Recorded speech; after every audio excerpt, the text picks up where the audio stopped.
It's time to laugh, to win, and to live the thrill of the action. Hey, baby, let's go out there like a bunch of crazy dogs. What the hell's going on out here? No idea what's going on, but I am excited. Every pick, every play, every game-changing moment. Unbelievable! This is You Better You Bet, brought to you by BetMGM on Westwood One Sports. And it is a great day to be alive anywhere in the U.S. of A. Bring on the Aussies. We're all soccer fans today. Even our board op, Kenny, who hates soccer. We're going to talk him into it later in the show. We are ready to go on a fabulous Football Friday. Yeah, I'm going to call it a Football Friday. You damn right. U.S. plays this afternoon. Christian Pulisic or not, the Americans take on Australia, and a victory sends them to the knockout round. The World Cup is starting to gather steam now that we're through the first round of matches, and the second round of matches in group play have begun as of yesterday. Mexico advancing. We'll get into that in a second. I don't know about you guys, but there's something about summertime too, with the 4th of July approaching, where the patriotism starts to swell. Right? You can feel it. And it doesn't matter if it's Tiddlywinks. I've never played Tiddlywinks. Has anyone under the age of 80 ever actually played the game of Tiddlywinks? I don't care what game it is. You put the stars and the stripes on somebody, and I'm going to root for them. Sorry. Patriotism, baby.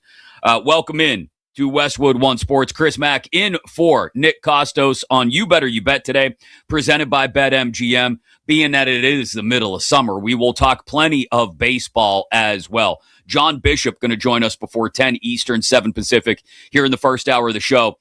He's covering the College World Series for Westwood One out in Omaha. And we've got the final set between UNC and Oklahoma. So does Oklahoma, the red-hot team who's won 8 in a row with their freshman pitching leading the way and some power bats in the middle of the lineup, shock UNC, or does UNC win their first ever College World Series national championship? We'll get into that with John Bishop in just a little bit. Brett Boone going to join us in the Power Hour, the final hour of the show. Odyssey MLB insider, host of the Brett Boone podcast. What's he think of these changes to the Home Run Derby? And some of these teams that we had questions about early, think way back in like April and early May, we might be starting to get some answers on. We'll ask Brett Boone about that at 11 o'clock. Nick Friedel, it's a Friedel Friday as well.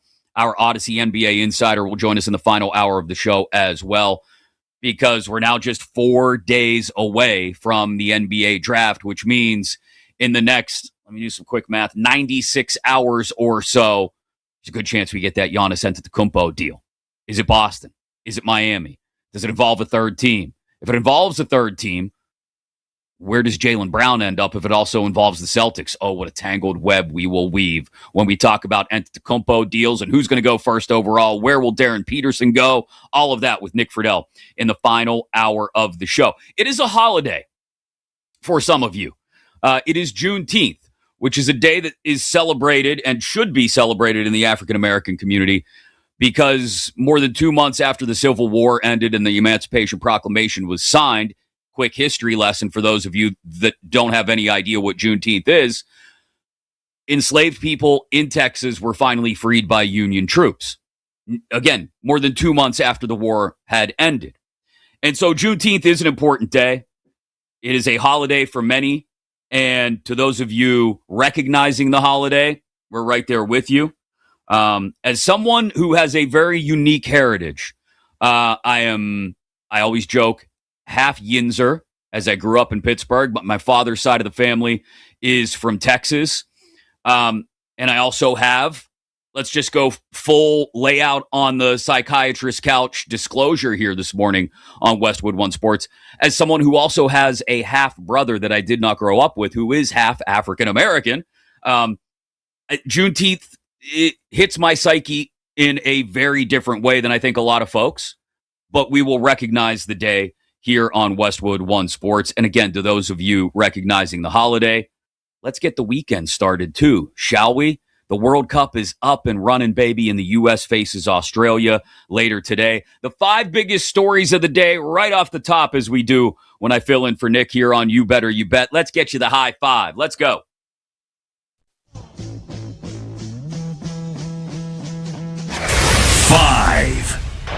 That's a chance! It's a great save! It's a double save! It's outstanding from Rangel! The man from Guadalajara is Mexico's hero! Wow, how's he kept that out? I've no idea! That's the call on Fox yesterday as Mexico survived against South Korea in a match that wasn't nearly as wide open as I thought it would be. I told you guys yesterday I was on the over. I was also on Mexico. And Mexico, the first squad to advance to the knockout round of the World Cup. Mexico's goalkeeper, Raul Rangel, with that unreal save in the 86th minute to keep the 1-0 lead over South Korea. So Mexico advances. Canada dominates Qatar, but loses Ismail Kone to an ugly leg injury, broken leg. You had guys on the Canadian sideline saying they could hear the bone snap. Yikes. Don't need to go back and watch that. So 2 of the host nations looking really good. Well, all 3 host nations looking really good, with the U.S. an opportunity to back up what Mexico and Canada did yesterday, this afternoon in Seattle against Australia. We'll get to that in just a couple of minutes. But look, I know there is a strong contingent of Mexico fans, especially in places like Southern California. El Tri, they advanced. Yeah, they're on. They can't play U.S. or Canada in the knockout round. I actually looked at the bracket this morning, and let me just dispel a notion. While we're talking about teams advancing and the bracket and the World Cup, I had somebody tell me last night, a friend of mine, he came up to me, he's like, oh, did you see there's a chance the U.S. and England could play on the 4th of July? And I was like, no, get out of here.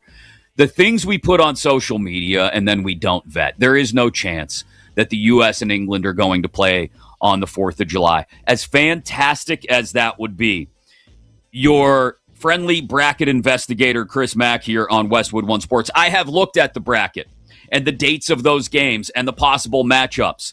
There are 2 matches to be played on the 4th of July as I sit here and look at the schedule in the World Cup. Neither of them could possibly involve a U.S.-England matchup. I'm disappointed about that. I am. So you will have to, if you're an American, get your trash talk in on your English friends some other way. Maybe just to remind them that although it falls on a weekend this year, most years they still have to work on the 4th of July, and we get a holiday. Hot dogs, grills, and blowing stuff up, baby. America. Let's go. Anyway, so Mexico moves on. Next in the high five. 4. There's a lot of people that have a lot of negative stuff to say. There's a lot of people who have a lot of opinions. But when you prove them wrong, you really don't have to say shit to them. Jalen Brunson. I told you yesterday, there will be some profanity at some point. That was from the SNY broadcast of the Knicks championship parade yesterday. And nobody cares. Like, if that were just a regular news broadcast. In fact, I saw a clip on SportsCenter this morning of somebody interviewing a random tennis player that I didn't recognize. Sorry, tennis fans. And he kept swearing in his on-court interview to the point where they had to like pull the mic out of his face. They're like, I'm sorry. We're so sorry for the profanity. Meanwhile, a championship celebration parade doesn't matter. You could say whatever you want. Jalen Brunson drops the little bleep in there at the end. And that's to the victor goes the spoils. You get to stand up in front of a microphone in front of hundreds of thousands, if not millions of people and swear. That's not the story in the NBA, as the Knicks and New Yorkers probably wake up a little later this morning with a little bit of a dull headache after the celebration, and everyone else in the NBA waits to watch the other shoe drop. The other shoe is, where is Giannis Antetokounmpo going? It's going to happen in the next 4 days. NBA draft is Tuesday night. We don't know if it'll be Darren Peterson first overall or A.J. DeBonsa first, Peterson to Utah. Does Peterson slide all the way to Chicago at 4, past the Jazz and the Grizzlies? But most importantly, this Giannis deal is going to get done. Is it Miami? Is it Boston with a third team involved, sending Jaylen Brown somewhere? It's a wild trade proposal I saw yesterday that gets Jaylen Brown to Atlanta without the Hawks giving up any of the young, important assets that they've acquired over the last couple of years. I'll tell you, and I'll be more specific about this later in the show. It's what we call a tease in this business.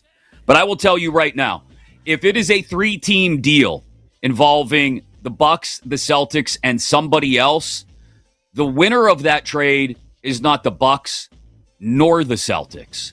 It's going to be that third team, and I'll tell you why a little bit later in the show, right around 10:40 Eastern here on Westwood One Sports. Chris Mack in for Nick Kostos here today on You Better You Bet. Counting down the 5 biggest stories of the day. Number 3.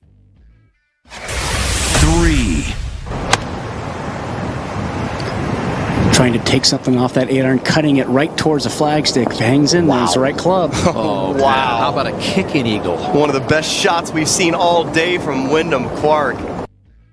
From NBC and Peacock, the first round of yesterday's U.S. Open, and it was suspended due to darkness because the fog that had them socked in early in the day. But Wyndham Clark didn't care. That was his approach shot on 5.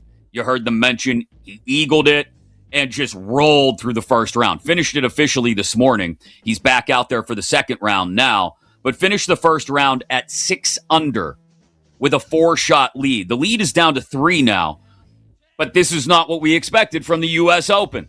We all expected Shinnecock would kick everyone's butt. Jason Sobel was on with us on Tuesday and said, it's hard to see the winner being much under par, if at all. Yet here we are with Wyndham Clark after the first round, 6 under par. And there's 2 things that can happen here. One, we can acknowledge that the world's best players played one of the world's most difficult courses in not the best conditions. The wind was whipping yesterday at Shinnecock. We can acknowledge that they played it really well, but instead what we get is, because it's the U.S. Open, we instantly get the flood of commenters and complainers online and on social media. Oh, the USGA screwed it up. Look what they did.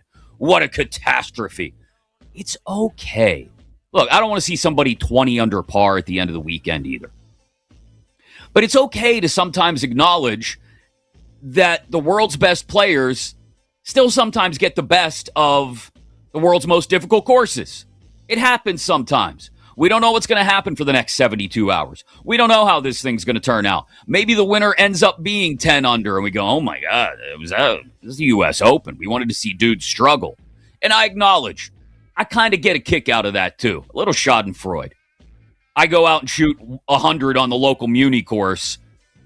I feel a little bit better sitting down to watch the U.S. Open and see the world's best golfers struggle. But if that's the main takeaway for you from the first round of the U.S. Open going low and Wyndham Clark going 6 under in his first round, find some enjoyment in your life, please. Please, find something to be happy about.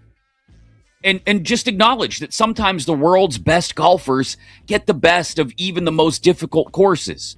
We'll see how the rest of the weekend plays out. Tap your brakes on your online anger, okay? Next. 2. This is the NFL. You're either coming out there to compete or you're not. I look at it all as a competition, but needless to say, that I don't think that changes my relationship with anyone, on the team. Whether I'm the guy, whether I'm not the guy, I'm here to help. Tua Tagovailoa towards the end of Falcons minicamp, which just wrapped up the other day, talking about the quarterback competition between he and Michael Penix. Probably the most interesting, not the most high level, but the most interesting of the open quarterback competitions that exist out there in the NFL later this summer. And we've got just a little over a month until training camps start to open up around the league, and we start to hyper-focus and overanalyze each and every throw made by every quarterback around the league in training camps. one of my personal favorites is when I go to Steelers training camp in Latrobe, PA, following along on social media with the guys who like to chart every single pass. Oh, Aaron Rodgers went 11 of 14 today. They're running routes against air in many cases, or they're not even in pads, even if it is 11 on 11. Let's not overanalyze training camp practice results too much. But in the case of a quarterback battle, which you've got in at least 2, if not 3 places this summer, that's what you want to do. In Atlanta, it's Tagovailoa against Penix. In Cleveland, it's Watson against Sanders. In Minnesota, they tell us it's Murray versus McCarthy, although I don't know how much I'm buying that that's an actual competition. But I want to look at each of those and maybe some other quarterback pictures in difficult positions coming up at the top of the hour here as minicamps start to close down officially across the league.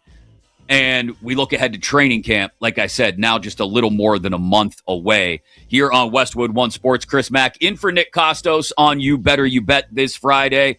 A lot to get to. Counting down the 5 biggest stories of the day, though, and we got to go with number 1. When this type of thing happen, always is painful, but I think Christian is strong and with great mentality, and is doing a fantastic effort to try to be ready as soon as possible.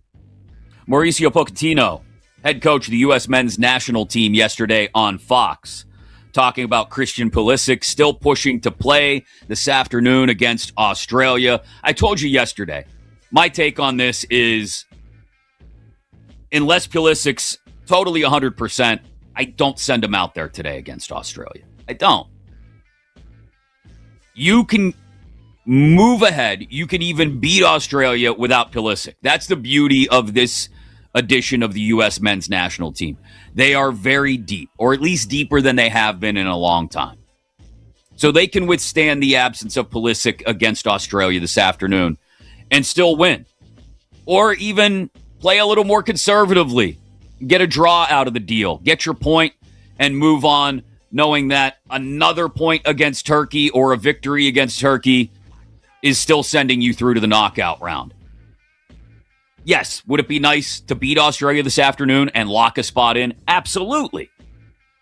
But I wouldn't want to risk Pulisic's status for the rest of the tournament and those knockout round games by putting him out there against Australia today. We'll see what Pochettino and the men's national team staff decide to do. But I will say this, as I said off the top of the show, whether you like soccer or not, this afternoon, a chance to just absorb it. Whether you know the first thing about a corner kick or understand offsides, nobody does. Enjoy it this afternoon because it's America on the world stage. Your country's being represented, and why not sit down and absorb that and, let a little patriotism seep out of your pores. Okay? It's a Friday. Whether Christian Pulisic plays or not, root for the American team to go out there and take care of business against the Aussies. You will want to hear in exactly 1 hour from now something that was said on this show yesterday by a guy who would know. Eric Winalda was on You Better You Bet with us yesterday morning and gave us what he thinks the ceiling is for this team. And I think it surprised all of us. But you'll want to hear that. That's coming up 1 hour from now. If you missed it yesterday, what Eric Winalda told us about this U.S. men's national team and just how deep they can go in the 2026 World Cup. But coming up, there is a surprise team in Major League Baseball that just a couple weeks ago, I think most of their fans were asking themselves, can we get through this next stretch? And they didn't just get through that stretch. They did more than survive it. They came out on the other side like Andy Dufresne in Shawshank. They just will not go away, and they got another dramatic win over another good team last night. Are they legit? We'll let you hear the drama for yourself next, right here on You Better You Bet on Westwood One Sports.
Third pinch hitter, Andrew Benintendi.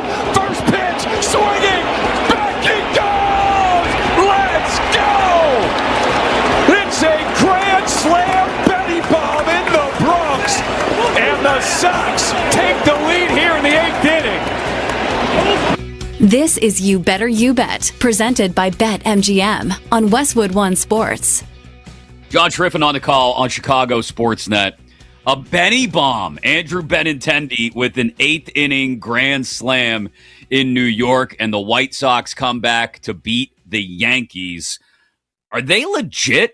I think that's a valid question, and I think we may have the answer after the last 2 weeks. We'll get into this in a second, and we'll even pull in White Sox fan, lifetime long White Sox fan, and board up Kenny Henderson to talk about it in just a second here on Westwood One Sports. It is You Better You Bet. Chris Mack in for Nick Kostos today, presented by BetMGM. In 15 minutes, John Bishop, covering the College World Series here on Westwood One, will join us from Omaha to preview the final matchup between UNC and Oklahoma.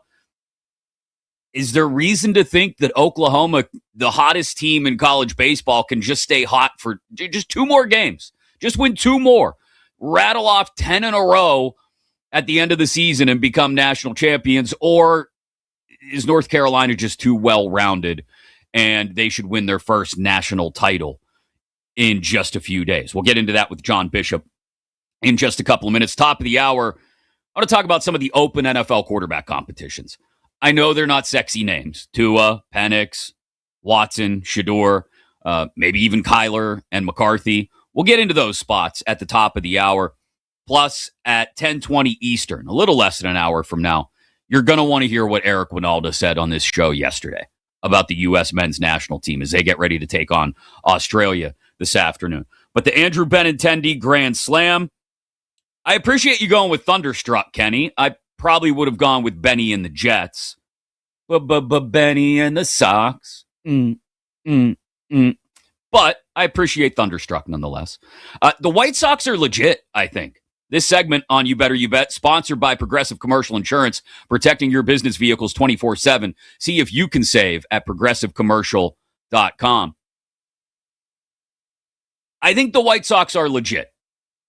They had this 12-game meat grinder sitting in front of them. After a series against the Twins to open the month of June, they had a trip to Philly, a homestand against the Braves and the Dodgers, and then this series in the Bronx sitting out in front of them from June 5th to June 18th. And I have to imagine a lot of fans on the south side of Chicago looked at each other and said, man, if we can just get through this thing, maybe I'll start to believe. I mean, we're having fun with it now, but if we can get through these 12 games, just get me 6 wins in these 12 games. And I'll feel like we're legit. Well, you know what the White Sox did? They got you 6 wins in just 11 games because the final matchup against the Braves was rained out last Thursday, I think it was. They went 6-5 in these 11 games. And for a wildly young team like the White Sox to come out the other end, I used the analogy earlier, like Andy Dufresne crawling through the sewer pipe to get out of Shawshank. For them to come out the other end 6-5 in these 11 games, and now tied with the Guardians atop the AL Central, I think you got to look at the White Sox as legit, especially in an AL field that, let's be honest, it's not the most impressive. And I'm not trying to take anything away from the White Sox when I say they're 5 games over 500. As mentioned, 6-5 in these last 11, including the comeback win against the Yankees last night. And right now, they would be AL Central champs. Okay, I get it. It's mid-June. Long way to go. But 5 games over 500 in this American League, that's solidly in playoff position. When the final wild card in the American League is a game under 500, looking at you, Blue Jays, having that, I don't want to call it cushion, but that's what it is. Having that lead puts the White Sox in a spot now where I don't think they have to sweat every series. Now, you don't want to go in the tank, obviously. And like I said, it's a young team. So you want to keep them focused. You want to keep them on the chase, so to speak. But right now, you look at the standings in the American League, and it's all teams that coming into the year, I think we would have considered legit in the AL. The Yankees, the Mariners, even the Rays. It only took a couple weeks for us to all look at each other and go, oh, yeah, the Rays are real again. The Guardians. Even the Blue Jays, like I said, sitting there a game under 500. The White Sox are legit. When we were watching them and the A's and even the Rays early in the season, asking, whoa, are these teams real? Like I said, we were ready to just, yep. Rays, yeah, they're in there. Still got our questions about the A's. But the White Sox, I think we can now include in that category. Check the box. Yes, the White Sox are legit. Now, young teams can hit a wall. They can collapse down the stretch. I'm not going to put that on the White Sox. So like I said, it's still mid-June. As of right now, the White Sox are legit. Kenny, you are a lifelong Chicago White Sox fan. Have you gone from, oh, this is fun, to, oh, damn, this might be real? Have you allowed yourself to have those thoughts yet? Yes, Chris, I have. And actually, I was at the ballpark last Sunday, and I think that was a good test for me to really see, because they were playing the Dodgers, and they were losing 1-0 the whole way. They put up a 6 spot in the 6th inning, walked away with the win, walked away with the series win. It was a big win, and that was the moment that you described exactly. I was like, going into that game, like, this has been a fun season so far. Let's see what they got. They get the win, and I'm bought in now. And now, like, I'm going to sound like a fan when I'm bringing up some of these points about this team, but like, all these things are facts. I mean, you got Colson Montgomery at 24 years old, on pace to hit 45 home runs as a shortstop. Only Alex Rodriguez was doing that at that position. Miguel Vargas at 26, likely to be an all-star in just his second season as everyday starter. You've got guys like Chase Mydras, Sam Antonacci, both under 25 years old, playing at an all-star level as well. They just called up Braden Montgomery last week, who was a main piece in the Garrett Crochet deal, and he hits a walk-off home run in his major league debut. And they're doing all this without their starting catcher, who's been on the IL all year, and their young phenom rookie, Munetaka Murakami, who's been on the IL all month, and he's top 5 in home runs in baseball despite that.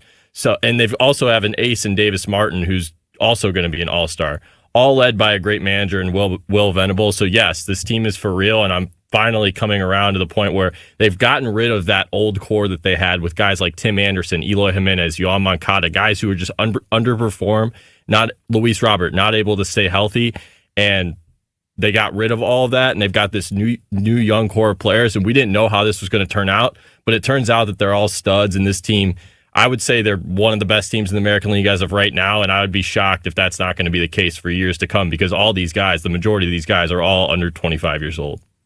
I think it's better for baseball when teams like the White Sox, the A's, I'll throw my, usually lowly Pirates into the mix as well. When teams like that are good and actually pushing and giving us more than just the usual suspects.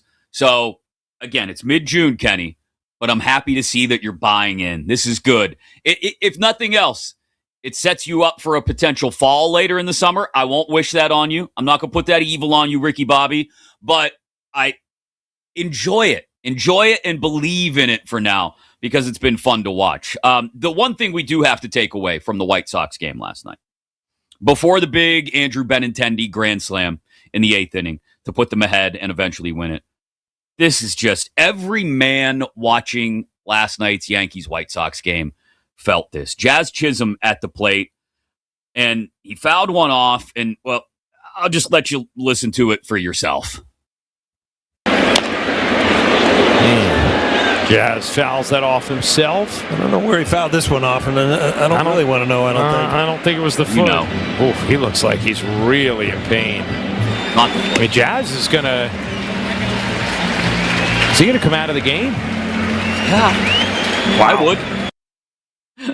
from Yes Network on the call of Yankees White Sox last night. Oh, Jazz Chisholm fouled one off, if you haven't seen the clip yet, and it came right up into the manhood, right up into the undercarriage, right up into the junk, and my man crumpled into a heap and could barely get up. And yes, he walked off. He took himself out of the game. Anthony Volpe ended up replacing him, and Volpe actually had a big hit later. Here nor there, every man watching that felt it. Oh, that sickening feeling, and then it comes up through your stomach and just brrr. So, thoughts and prayers with Jazz Chisholm and his twig and berries. We've all been there, guys. We're all with you.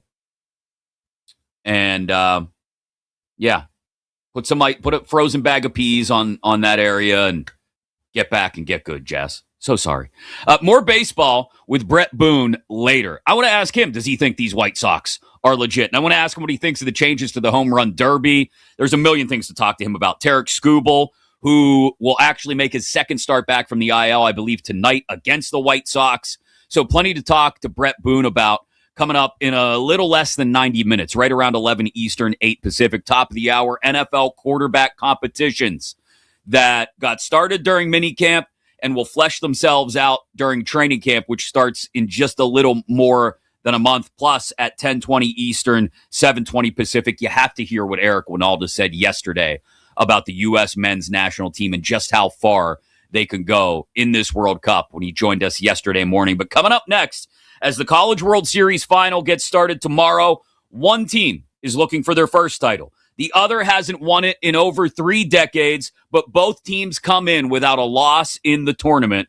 Will it be the Tar Heels or the Sooners? John Bishop joins us from Omaha next here on Westwood One Sports.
Welcome back to You Better You Bet on Westwood One Sports. College World Series final is set.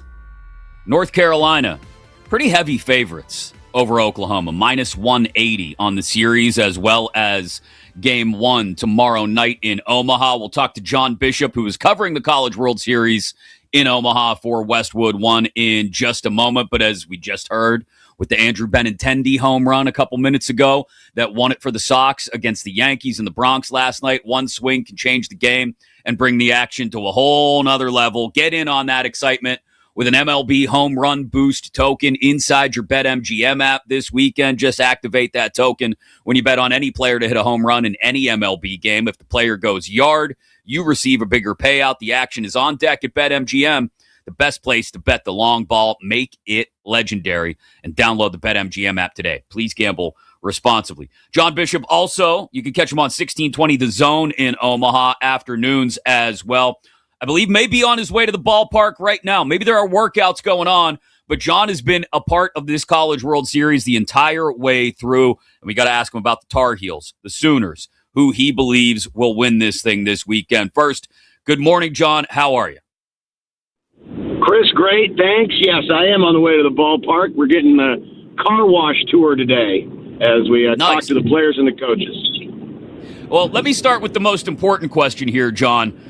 West Virginia fans built up an 18,000-shot lead in the Rocco's Jello Shot Challenge. Can anyone catch them, and should Longhorns fans be ashamed at their last-place performance? I'm not surprised that Texas is last place. Surprisingly, for a team that's been to Omaha like 39 times, you'd think they'd know the way here, but they don't seem to travel as well.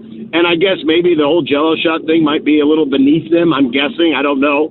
If Oklahoma decides to do what Ole Miss, Arkansas, Mississippi State have done in recent years, SEC teams who all migrated, tens of thousands of fans up here for the championship series, unless that happens, I think West Virginia is in good shape to win. Yeah, Mountaineers fans can put them back, so it doesn't surprise me that it translated to the Jello shots either. All right, actual baseball, John.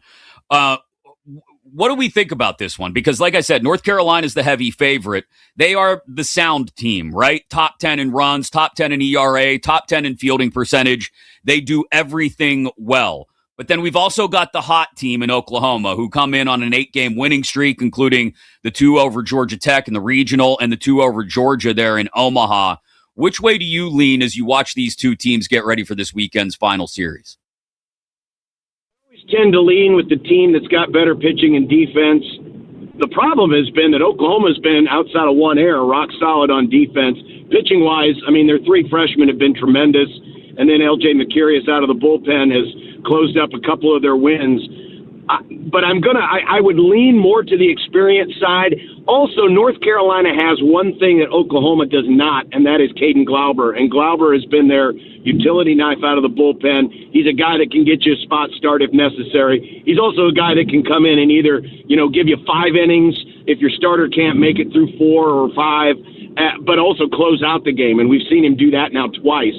And so I think that potential X factor is probably why I lean North Carolina just a little bit more. But I hate to bet against Oklahoma right now because they have been the hottest team since dropping their first game in Atlanta. They've averaged over 10 runs a game. They're hitting the ball out of the park like crazy. They hit 5 home runs the other night in the elimination over Georgia. And so it's hard to bet against the Sooners right now because they've got some real good athletes and their pitching has really come around.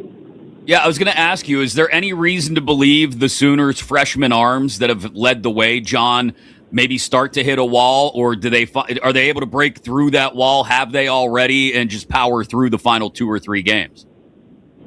Well, let's not underestimate that their head coach, Skip Johnson, is their pitching coach. This is a guy who tutored Cade Horton. This is a guy who has a lot of experience. He's coached under Augie Garrido. He's been in these moments. He's just kind of a little underassuming when it comes to, personality. You don't think of him in one of those, top 5, top 10 coaches in college baseball, but he's got the chops, and he's really developed this pitching staff well. Now, you always worry that on the biggest stage that there's a little bit of nerves that happen, and eventually maybe someone cracks just a little bit, and they're going to throw 3 freshmen at North Carolina this weekend. So, you are worried about that. It would not shock me, though, if they went out and performed well again. And if they continue to get the offense that they have, the Sooners can win a slugfest. North Carolina's got a good offense. You mentioned in the open, they're one of the top teams in runs per game, but their offense doesn't necessarily wow you. The thing about North Carolina that makes them a good offense is they grind out at bats, and they're really good at playing the long game. So even if you're having success early against them, if they're getting 7, 8, 9 pitch at bats, eventually they're going to chase the starter like they did with Ole Miss in Game 1, and they're going to get to you in the end. I'm glad you brought that up, actually, John. John Bishop is in Omaha covering the College World Series for Westwood One. North Carolina's got a great offense, obviously, but they haven't necessarily piled up that offense by virtue of a ton of long balls. Oklahoma's got pure power. I think 26 homers in their 10 NCAA tournament games. Can that be an intangible? It's not an intangible. It's a tangible thing, hitting more home runs than the opposition. But can that be a wild card in this series if Oklahoma just starts to hit bomb after bomb?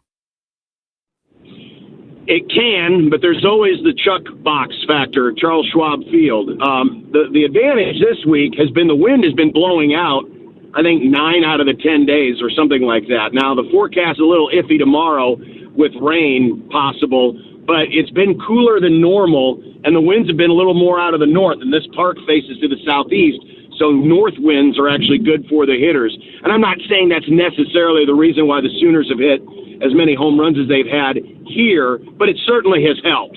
But remember, the wind's blowing that way for the other team, too, and North Carolina's got a couple guys in the lineup that can take you deep. The home run is certainly a factor, but it's also home run prevention, and North Carolina's pitching prevents a lot of home runs. So that's where it's really going to come down to, and that's one of the big matchups I'm really curious to see, is if Oklahoma's offense can continue this great run going up against what I think is one of the best pitching staffs in this College World Series. Not a deep pitching staff, but a pitching staff that executes their game plan probably as well as any in the country. John, before I let you run, we got about 60 seconds here. Who wins and why? My initial gut reaction was Carolina in 2 because of the experience. But I do think if Oklahoma gets on base, they have what they call chaos theory. They love to run the bases. They've got good base stealers up and down the lineup. I think they can literally steal a game, and then after that, who knows. But I'm going to take Carolina in 3. It would not surprise me, though, if Oklahoma pulled the upset. Great stuff, John. Look forward to listening to you during the broadcast of all the games, whether it's 2 or 3 this weekend on Westwood One. Thanks again for the time.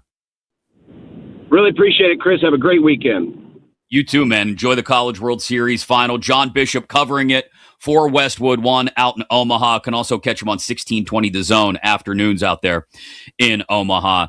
Yeah, I think it's a 3-game series. I think John makes a really good point about Oklahoma having the ability. He mentioned the chaos theory on the base paths.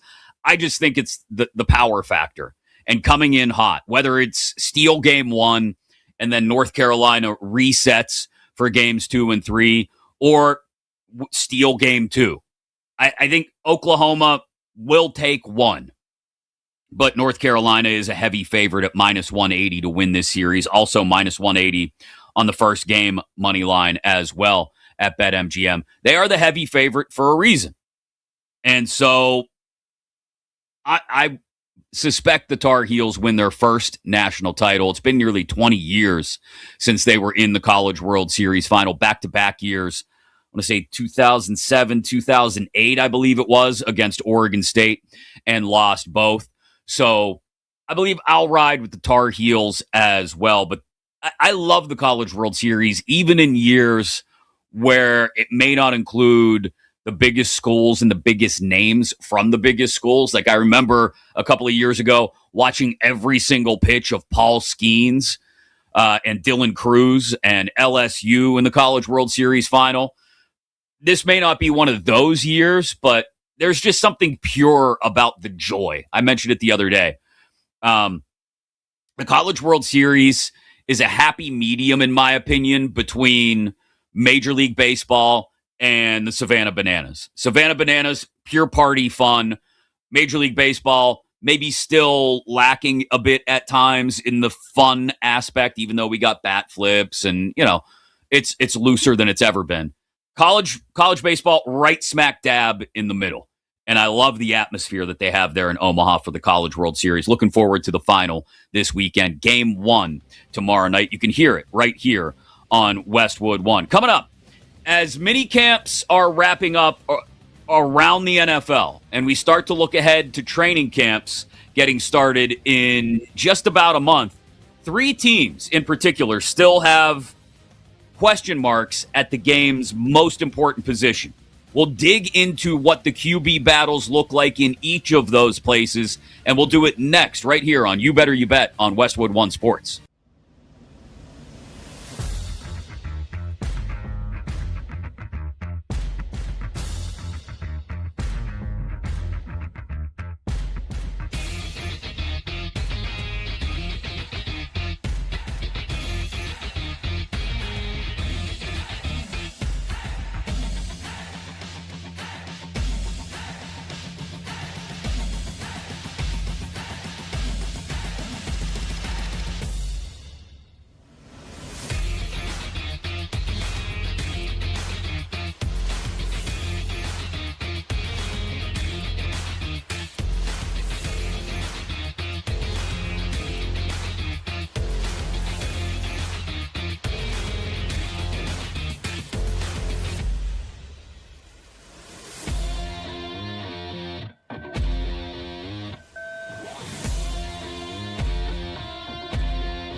This is the NFL.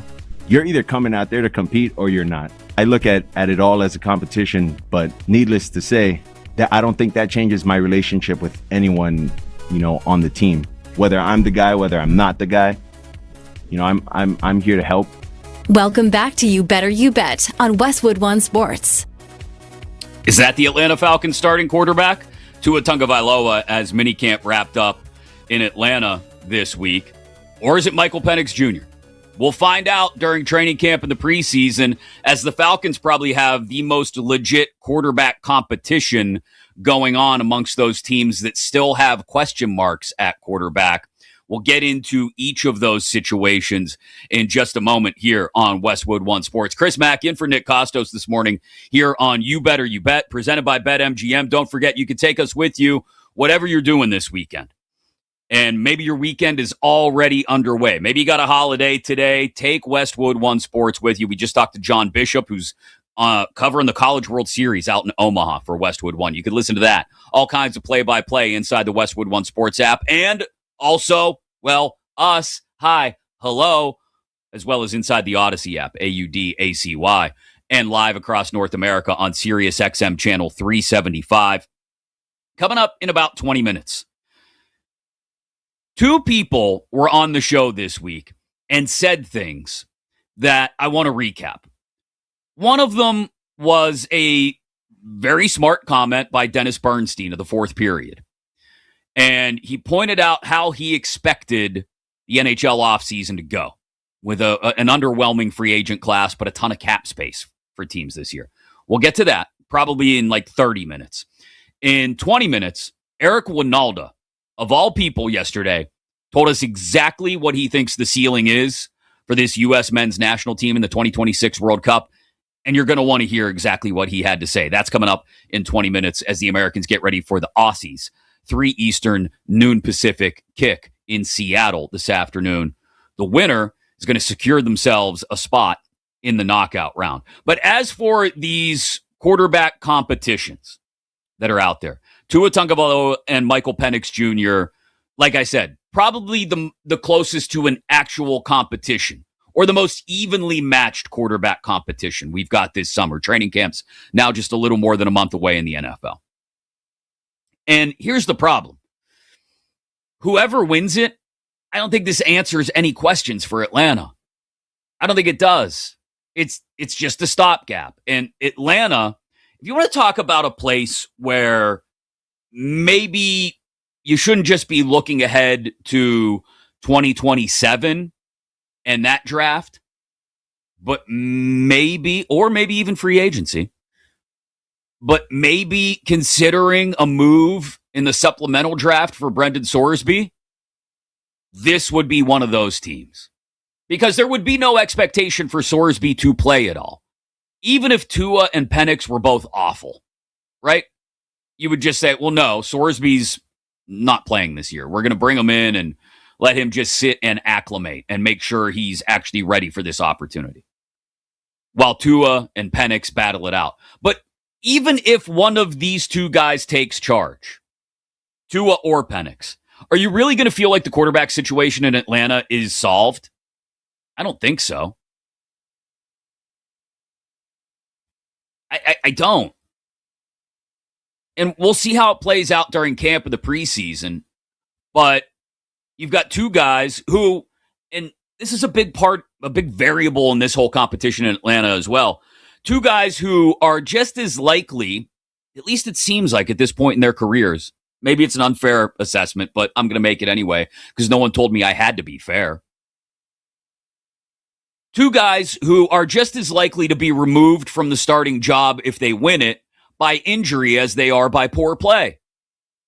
Like, this is not resolved even when you think it's resolved. Because you may think, for example, Tua is the guy, and maybe he plays well through the first 4 weeks of the season. And you're 2-2, maybe even 3-1. Let's get crazy. And then, I don't know, he gets rolled up by Trey Hendrickson, week 5. And you're like, crap, Tua was playing well. Now we got to go back to Penix. And then, who knows, maybe Penix plays. You you can go either way with these scenarios, but neither one of these guys, just because they play well, I'm making air quotes with my fingers right now, play well and win the job, does it necessarily mean they're going to hold on to the job all year? So while it's the closest in terms of how these two guys both match up against each other and with each other, I also think it's the one that is as far away from finding some level of resolution as any other in the NFL, maybe aside from Cleveland, where they're stuck. They're just stuck. They're going to end up starting Deshaun Watson this year, and they're telling us this is a quarterback battle. I wanted to talk about Atlanta, Cleveland, and Minnesota in this segment because all three have been termed quarterback competitions, but it's not a competition in Cleveland. It's less so in Minnesota, which we'll get to in a second. But it's not a competition in Cleveland. It's not. You know how Ronaldo yesterday was talking about Cristiano Ronaldo, and he said, look, nobody wishes injury on anyone, but if Ronaldo were to pop a hammy at this point, the rest of the Portuguese squad might look at each other and silently go, ooh, sigh of relief. We won't have to leave him out there anymore. Like, if Deshaun Watson got hurt in training camp, Jimmy Haslam would perform the most silent fist pump in his office that's ever been performed because they're stuck paying him. But they want to see what they have in Shedeur Sanders. They simply, and I know there's a lot of people that look at it and go, well, just get rid of Watson. Just eat it. Do you realize how much they would have to eat right now if they just cut Deshaun Watson? We're talking like $125 million. And it doesn't get much better before next June 1st. I think even after next June 1st, it's still a bad cap number. Like next spring, they could cut Watson and it's still like an $85, $86 million dead cap number. They are so screwed in Cleveland being tied to Deshaun Watson. And they have so irrevocably hosed their cap situation. I had to really search the back of my brain there for a word that I could use on the air. Completely hosed their cap situation for the next several years because of this Deshaun Watson deal. This isn't a real competition. Watson's going to get the job. And look, I'm not totally sold on Shedeur either, but at the very least, you'd like to get a look at what you have and see if you think you can make it work. But that's another disastrous quarterback competition. And then finally, we have Minnesota, where they're telling us it's going to be a quarterback competition between Kyler Murray and J.J. McCarthy. And look, you're not spending hardly any money by NFL salary terms on Kyler Murray. Cardinals are still paying him this year. But for a second, do we think that this is a legit competition too?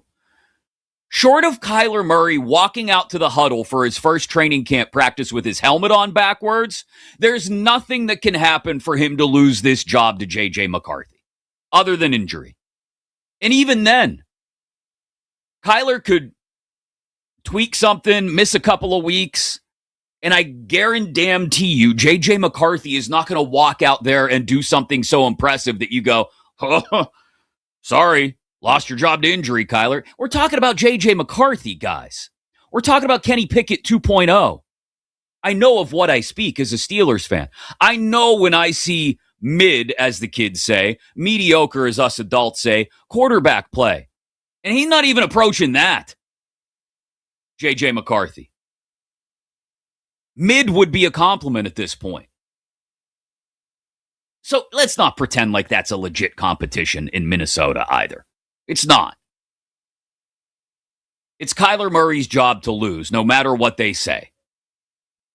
And look, count me amongst those people. I've said this going back since before he actually signed in Minnesota. When we just knew that the release from the Cardinals was coming. I identified the Vikings, and I'm not the only one. I'm not trying to pat myself on the back here. lots of people identified the Vikings as a great landing spot for Kyler Murray. QB whispering head coach and Kevin O'Connell. Great weapons at receiver in Jefferson, Addison when he's on the field, and now Jennings as well. Strong running game, good offensive line. Like, this all adds up to a Kyler Murray bounce back reclamation season. Why on earth would you pretend like you're going to give any real consideration to starting J.J. McCarthy? Come on, guys. Let's not kid each other. And there's actually one more spot that I actually think is really worth talking about, even though it hasn't been termed a quarterback competition by anyone. Because if you're looking for quarterback situations that are totally up in the air, how can you not look at Arizona? Maybe you don't want to look at Arizona because they're going to be lucky to win 4 games this year. But look at Arizona. Jacoby Brissett is trying to play hardball. Bro, I get it. You played well when you got inserted into the lineup last year, but you're a career backup. You're Jacoby Brissett. Okay? Just get into camp next month and just take the job and muddle your way to 4 wins. Maybe 5 if things go well. Have you looked at the Cardinals' schedule? I mean, it's a death march. But in Arizona, I think the most interesting thing that could happen is if Brissett wants to continue to play hardball. Maybe he just walks away. He's like, listen, bro, I've been through this. I'm not trying to go out there and get killed for 18 weeks. I'm done. See ya. Bye. Box up everything in my locker and just ship it to me, okay? And if Carson Beck were to get a shot, stop laughing. No, don't dismiss it out of hand. But I realize that I am higher on Beck coming out of last season and going into this season than maybe anybody else without the last name Beck. But I really think with the skill position players that they have built out on the offensive side of the ball in Arizona, you have an opportunity in a year where no one expects you to win more than 4 or 5 games anyway to find out what you have in Beck. And that may be the most interesting of these unsettled quarterback pictures that we have around the entire NFL landscape, with training camps about a month away. Go with Beck. And look, if he's a disaster, then you find out. And you know exactly where you stand going into next year's draft. That would be the shame of a 4-13 or 5-12 season for the Cardinals and getting a high pick in next year's draft and having a shot at maybe Arch Manning or Dante Moore or whoever you want to talk about in next year's quarterback class. The shame of it would be wasting this year's pick on Beck and not knowing what you have in him. Now, it may end up being a wasted pick anyway. Because, like I said, you may go with Arch Manning or Dante Moore or whoever the guy is at whatever pick you have, presumably in the top 5 next year. Because, again, Arizona's going to suck. Sorry, they are. 4 or 5 wins max. Well, go look at the schedule and tell me where you find more than that. So find out what you have in Beck. Maybe you find out you just have a career backup for whoever you draft next year. Maybe you find you have a guy who's a stopgap until next year's first-round draft pick comes around and is ready. But maybe you find something. Maybe you find a guy who, like I've said about Carson Beck since last December, can be really good when he's not trying to do too much. And that's damning with faint praise. I get it. Nobody likes the term game manager in today's NFL anymore. But Carson Beck can be that guy. Dare I compare him? I'm going to do it. To last year's Super Bowl winner? Dare I compare Carson Beck to Sam Darnold? A guy who, when the game isn't thrown on his shoulders every week, can utilize the weapons around him to go out and win for you. Now look, they don't have a Seahawks defense in Arizona. So that's a whole other story about the Cardinals. And I'm not saying the Cardinals are a championship team. Everyone pump your brakes. Charging at me like you're ready to storm the castle. I'm just talking about the style of quarterback that Beck is. And if you seriously, legitimately find out this year, even in a 5-win season, that he may have that ability, given all the weapons that you have around you, wouldn't you like to at least find that out? If I were the Cardinals, I'd like to know sooner rather than later whether it was a total waste of a pick with Carson Beck. So tell Jacoby Brissett to go kick rocks and give Beck a shot and let him utilize Jeremiah Love. Everything. I mean, Marvin Harrison. Look at this roster. Tell me he doesn't have offensive weapons that he can succeed with. Michael Wilson. I still like James Conner. He's a compliment back at this point, but offensive line should be slightly better than last year with the draft pick of Chase Besantis and the free agency additions of Sayamalu and Wilkinson. So find out what you have. That's the most interesting, in my opinion, muddied quarterback picture going into training camps in a little over a month. Tua and Penix, interesting, but you won't get a resolution.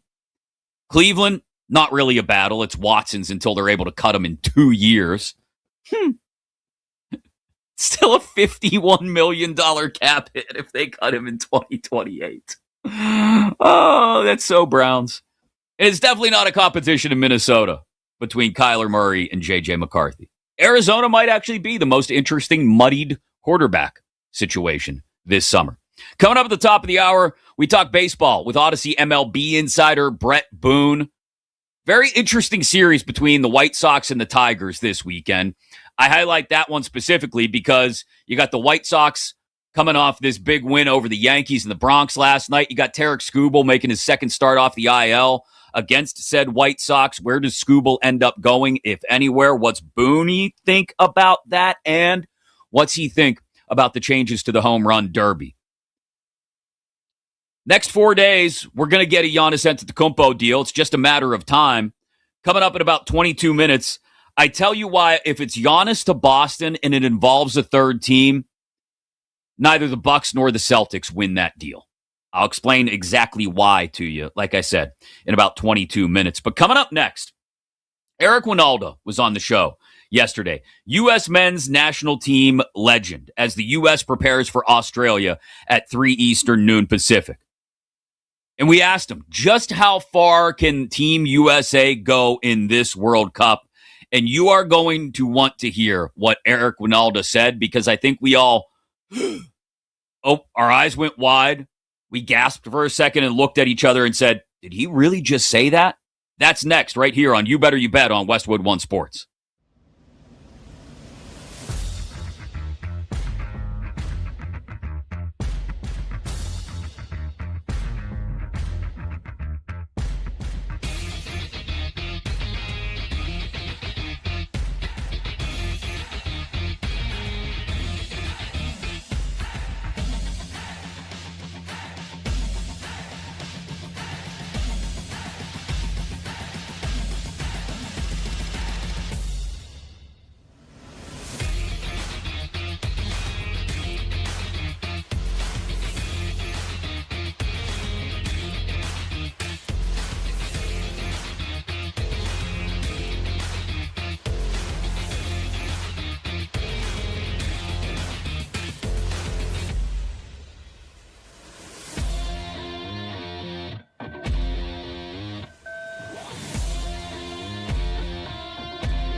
This is You Better You Bet, presented by BetMGM on Westwood One Sports.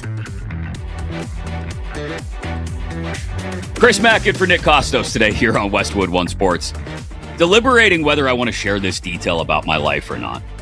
It's You Better You Bet, presented by BetMGM. In just a couple of minutes, someone was on the show on Tuesday and absolutely, bang, nailed how the NHL offseason was going to go. And it's just getting started.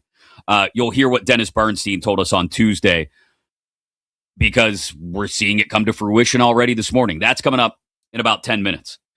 Top of the hour, Brett Boone, Odyssey MLB Insider. Nick Friedel later in the show, Odyssey NBA Insider. Coming up in about 15 minutes, I will tell you why, if it's Giannis to Boston and there's a third team involved, neither the Bucks nor the Celtics win the deal. I'll explain it to you. Coming up in a couple of minutes. But I think I may have just diagnosed myself as schizophrenic during this break. I realized I'm going to 3 concerts next week. Okay? And you guys can judge me for this. The 3 concerts are Godsmack and Stone Temple Pilots on Tuesday night. I'm doing the best I ever did. Now go away. Riley Green on Friday night. Country. The worst way. And then Saturday,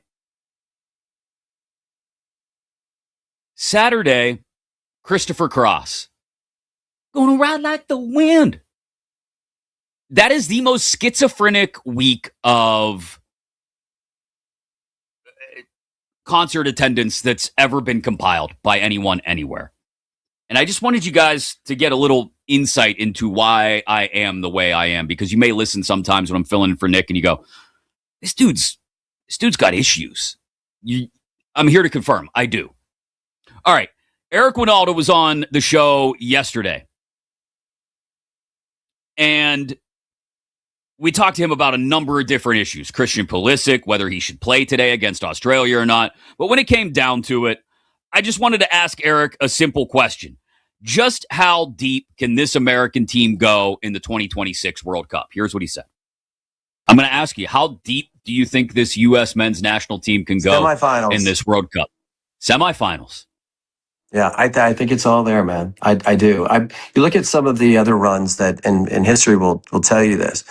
South Korea, for example, when they hosted, and they ended up going to a semifinal that year, and they got some luck. They had some good fortune, and they had some referee calls that went their way. But that's what a World Cup is. You have to be good, right? You have to be talented. You have to get some good fortune. You have to have some little bit of luck, and you got to be there. Eric Winaldo yesterday, right here on Westwood One Sports, saying he thinks Team USA can make it to the semifinals. They are currently 2-1 at BetMGM to make the quarters. And yes, I did earlier in the show ruin the idea of them getting to play England on the 4th of July. That's not possible. If you look, it doesn't matter. Look at the bracket and when the games are being played. I'm sorry. It's not possible. You will have to get your patriotism out of something else on the 4th of July. Maybe blowing stuff up, grilled meats. I don't know. Maybe sit down and read a copy of David McCullough's 1776, which Bill Zimmerman, our executive producer, has duly noted I have on display on the shelf behind me. That is not an intelligence flex. I'll just be honest. I said the other day I've read 90% of the books on that shelf. That is one of the ones I have not read. I'm just being a total poser. It's just for the patriotism factor. David McCullough, 1776. Read the Robin Williams bio, have read the Howard Stern book, have read The Ones Who Hit the Hardest about the Pittsburgh Steelers of the 70s and the death of the steel industry in Western Pennsylvania. I've read the Troy Polamalu biopic by my friend Jim Wexel. I've read Gretzky to Lemieux. I've read Keith Hernandez's baseball book. Love them all. All the books that are on display there. The D-Day book. Amazing. All those books that are on display there, I've read them, except that David McCullough 1776 book. I have lots of leather-bound books. I screwed the line up. Damn it. Whether you're into soccer or not, embrace this. Okay? Like, I understand. Some of us, I've tried multiple times to get into soccer, okay? I played it when I was like 7 or 8 years old. I was on a soccer team. And this is when we lived in South Texas. Our coach was an Argentinian guy who I could only understand like every sixth word that he said. But all I really ever got out of him was Christopher. I got the whole first name, Christopher. And he would tell me that I was doing something terribly. Tried when I was little to like soccer. Didn't get into it. Tried again as an adult to get into soccer because my dear father-in-law, dearly departed father-in-law, was English. Grew up in Manchester. Was a huge Man U fan. I tried to get into the Premier League. I just don't have a real serious emotional connection to any of the teams. So I've tried and I've just, I can't. I'm sorry. If it's an October Saturday morning, I'm watching College Game Day, not the Premier League. My apologies. If it's spring, I'm watching college hoops. I'm sorry. But this is the time, even if you don't like soccer, even if you don't know soccer, this is the time to lean in on it. Lean in on the patriotism. Lean on the fact that this may be the United States' best shot at a World Cup title ever. Freaking Eric Winalda, the guy played on the U.S. men's national team in the World Cup. Eric Winalda is telling us, unsarcastically, this team could go to the Final Four. That's how good they are. Why would you not want to get in on that from the ground floor? I'm all in on it. Friday night was out to dinner and drinks with some friends. We were in on every minute of that match. This afternoon, I will be in on every minute of the U.S. against Australia. Because you could be playing Monopoly. You make it about the United States against somebody else in an international competition. I'm rooting for the guys in the Stars and the Stripes. That's just me. So get in on it while you can. Because more and more people are also going to be getting in on it. 18 million people watched last Friday's match. I imagine this afternoon's number may be even bigger than that. You get to the knockout rounds, we're going to be pushing into the mid-20s, maybe 30s. You get all the way to the semifinals, I don't think you get a Super Bowl number, but you may hit 50 million people watching this thing. Enjoy it. It's the summer of soccer. That's what Eric Winalda had to say the other day on the show, just yesterday. Earlier in the week, Dennis Bernstein of SiriusXM NHL Radio and The Fourth Period was on the show. And we were talking about, well, he brought it up, how free agency in the NHL is just not all that attractive this year. But you've got a lot of teams with a lot of cap space. If you're going to add those big salaried players, though, it's going to have to come through trades. And what did we get this morning? We got a sign and trade between the Maple Leafs and the Lightning. But Dennis nailed it for us on Tuesday morning. Here's exactly what he had to say. The way to do it now, it won't be through free agencies. Because guess what? Because everybody lauded the salary cap going up. It's great for the players. Except now everybody stayed film. So July 1st, free agency is going to be a buster from a media standpoint. It's not going to be any good. You're going to have to trade your way to it. And I'm a Rams fan, so I can say it. Bleep them picks. Tampa Bay decided they weren't going to go all in on Darren Radish. 30-year-old offensive defenseman, not a huge guy. I think he's like 6'1". But they didn't want to give him the big fat deal that he was going to get in free agency because, well, he's 30, and you're not signing a guy who's had one great year to an 8-year deal, which is exactly what he got once traded to Toronto this morning from the Maple Leafs. The Lightning are only getting a 5th-round pick out of this deal. I wouldn't call it a salary dump. It's a preemptive salary dump, I guess. They weren't going to sign Radish. to a long-term extension. So Radish gets an 8-year deal with an average annual value of $8.5 million. Pinky to the corner of your mouth like Dr. Evil. $8.5 million, which is a massive overpayment, at least in term, if not money. You're going to see this as the NHL and its owners and its GMs realize that this large jump in the cap is probably just indicative of more jumps in the cap now that they've got some quality national TV deals locked in. You're going to see this number continue to jump. And so teams are going to look at it and say, hey, we got the room. If I got to eat a Darren Radish deal in 3 or 4 years at $8.5 million, I'll deal with it. I'll deal with it down the line. Now, I'm not saying I agree with the move. I think it's a panic move by John Chayka, the new Leafs GM. I think they're going to end up paying the price for this one in another year or two with way too much term left on the back end. But Dennis Bernstein called it. He told you, if you're going to go out and get players, it's not going to happen in free agency. Free agency on July 1st is going to be a bust. It's going to happen in trades like this one, which we already got this morning. Darren Radish to the Leafs. The Lightning get a 5th-round pick in this year's draft in return from Toronto. Coming up top of the hour, Brett Boone joins us. Does he like these changes to the home run derby? I'm a fan. What's Boone think of it? Nick Friedel going to join us in a little less than an hour, right around 11:25 Eastern, 8:25 Pacific, to talk about Darren Peterson. Where is he going on Tuesday night? First overall to Washington, or is it DeBonsa to the Wizards and Peterson to the Jazz? Or do the Jazz and the Grizzlies look at Peterson and say, man, you don't have any time for us, we don't have any time for you. And he slides to the Bulls. We'll get into all of that with Nick Friedel, plus, obviously, a conversation about Giannis Antetokounmpo, because with the draft now just 4 days away, it means we're closer than ever to that Giannis trade. And if it goes the way it's trending, I'm going to tell you before it even happens, who's winning this deal, and it's not the Bucks, and it's not whoever gets Giannis. That's next, right here on Westwood One Sports.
This is You Better You Bet, presented by BetMGM on Westwood One Sports.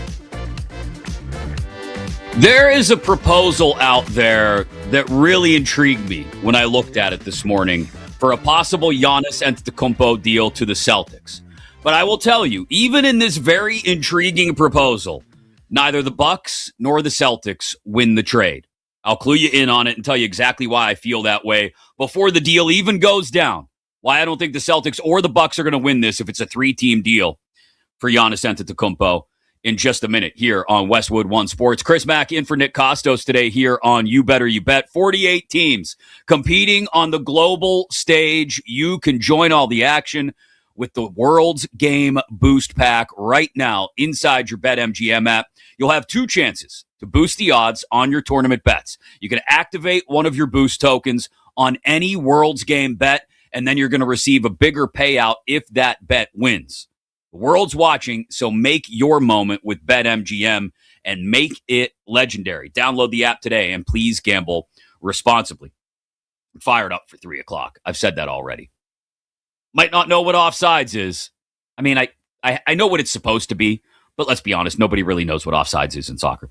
But I am fired up for Team USA against the Aussies, 3 Eastern, noon Pacific this afternoon, with or without Christian Pulisic. If Giannis goes to the Celtics, and this is a 3-team deal that ships Jaylen Brown out,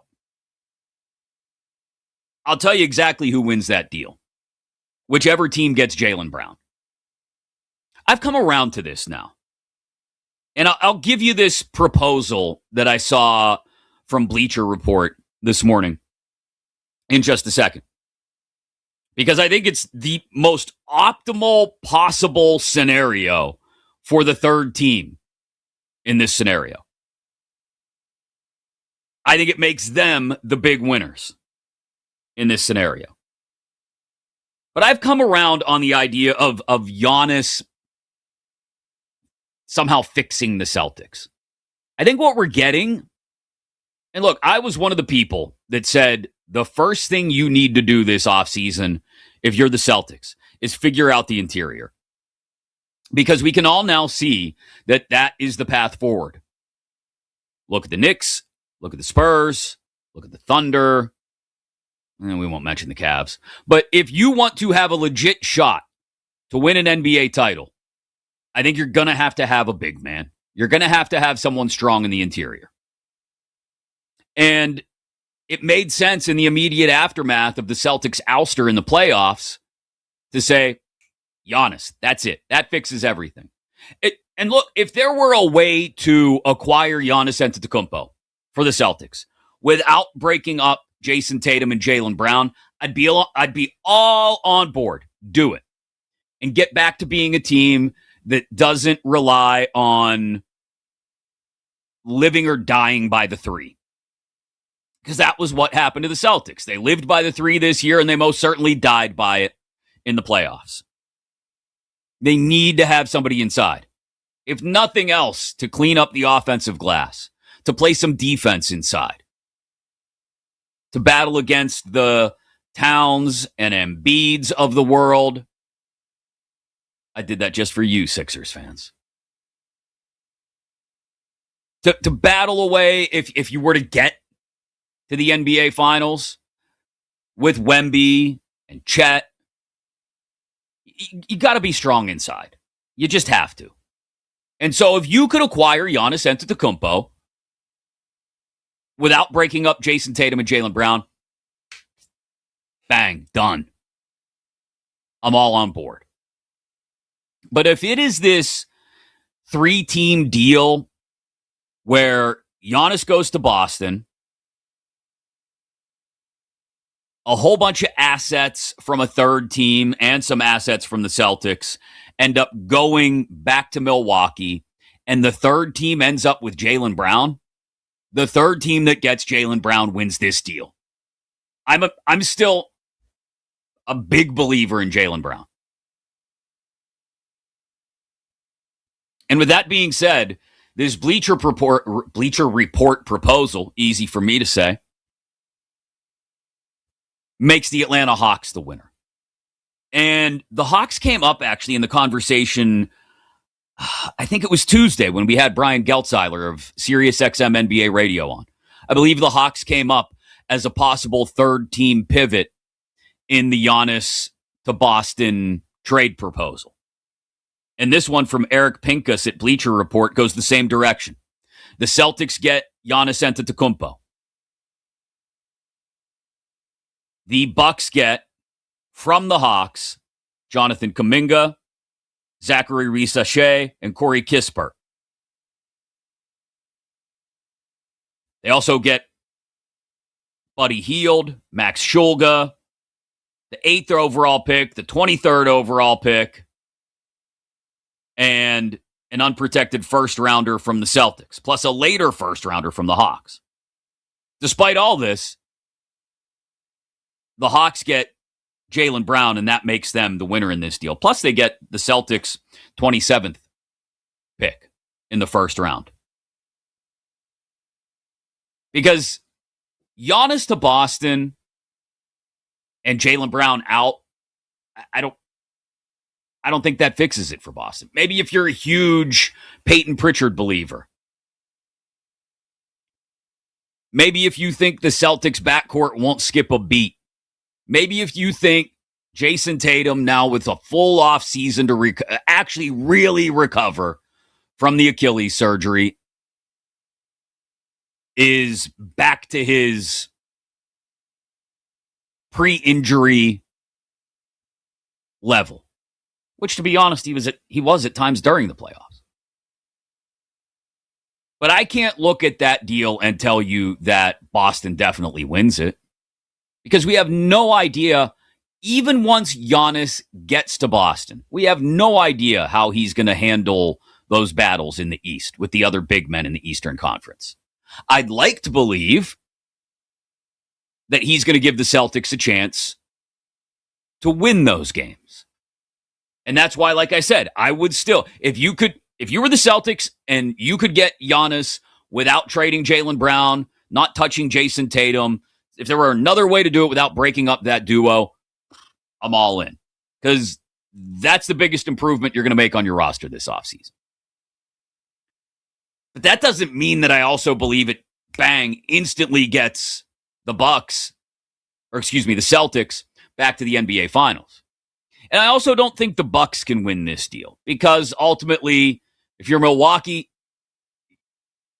you're giving up on Giannis. And look, the time has come to give up on Giannis if you're the Bucks. He wants out. You want out. You want to rebuild. And I think there's a decent return in this proposal. Kuminga, Reese-Shea, Hield, and what? 4 first-round picks over the next 4 years. So with that being said, I think the Bucks do very well. But if there is a 3-team deal that involves Milwaukee, Boston, and a third team where Jaylen Brown leaves the Celtics, the team that gets Jaylen Brown wins the deal. And I don't think that's a wild assertion. You could call that a hot take if you want. I don't think it is. I think when we look back on it in 3 years, whichever team acquired Jaylen Brown, and again, we're using the Hawks as the example here in this template, the Hawks will be closer to a title in 3 years, or at least an appearance in the finals, than the Celtics will be. Honestly, Giannis is not getting any younger. Now, if it pays off for the Celtics with a championship in the next 2 years, okay. Then at that point, I'll take the bath from freezing cold takes and I'll say I was wrong. But I don't think it does. I don't think acquiring Giannis, especially if you're breaking up Tatum and Brown, rubber stamps a Celtics title in the next 2 years. And in that case, if it were the Hawks or anybody else who acquires Jaylen Brown in a 3-team deal with Milwaukee and Boston, that team wins the deal. We'll see how it shakes out over the next 4 days We've also got the question of Darren Peterson and where he's ultimately going to end up. Every mock draft I've seen has Peterson at 2 to Utah, which means one of two things is true. Or I guess both of these things could be false. The Wizards want DeBonsa and maybe have some belief that Trae Young actually wants to come back after exercising the option on his deal. Or I guess declining the option on his deal, I should say. The Wizards want DeBonsa, and they're going with him at number 1 no matter what. The other thing it could tell us is that Danny Ainge is out of bleeps to give and doesn't care if Darren Peterson wants to be in Utah or not, and is going to draft him anyway. And if that's the case, Godspeed, Danny, because I don't think you're going to be dealing with a happy guy. It also tells us that Peterson's not going to get his wish in sliding all the way down to the Bulls at 4. But that could all be wrong. If I were an NBA GM, if I were in Utah or Memphis specifically, I don't know if I'd want to roll the dice on dealing with an unhappy Darren Peterson. I wouldn't. He may be the best player in the draft. He may be the second best player in the draft. But I would rather have the third or even fourth best player in the draft and build around a guy who actually wants to be there than have to build around a guy who may walk around with a sour puss on his face because he didn't want to be in Utah or Memphis. But all the mock drafts tell us otherwise. They say it's Peterson to the Jazz and DeBonsa to the Wizards. Coming up, a big weekend of baseball, including the surprise White Sox facing Tarek Skubal in his second start back from the IL. Are the Sox legit, and how hard a bargain will Detroit drive on Skubal? We ask Brett Boone next.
Welcome back to You Better You Bet on Westwood One Sports.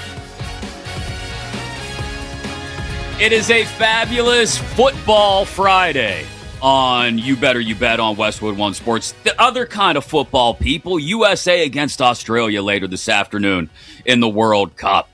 Come on, let the red, white, and blue flow through your veins, even if you have no idea what the hell offsides is in soccer. We're going to get into it later this afternoon. We cannot wait. Chris Mack in for Nick Kostos here on You Better You Bet on Westwood One Sports. It is the power hour, the final hour of the show.